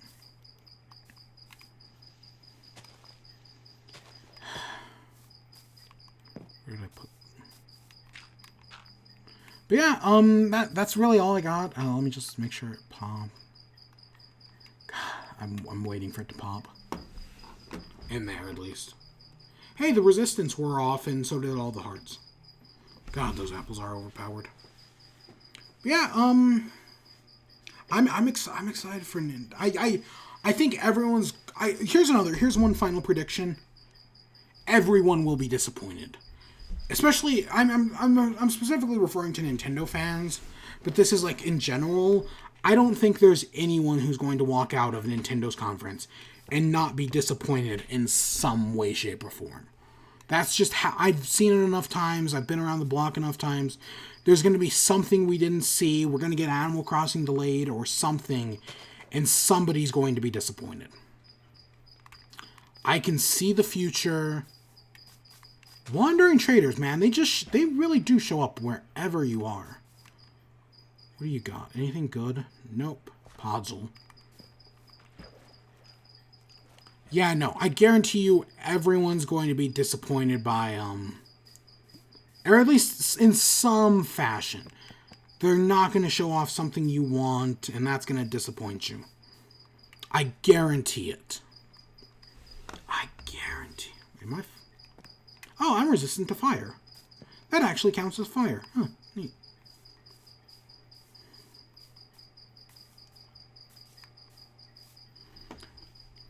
Has it popped? Yep, there it goes. It popped. So after this meat's done cooking. But yeah, no, this was weird to do. It was weird to do Minecraft.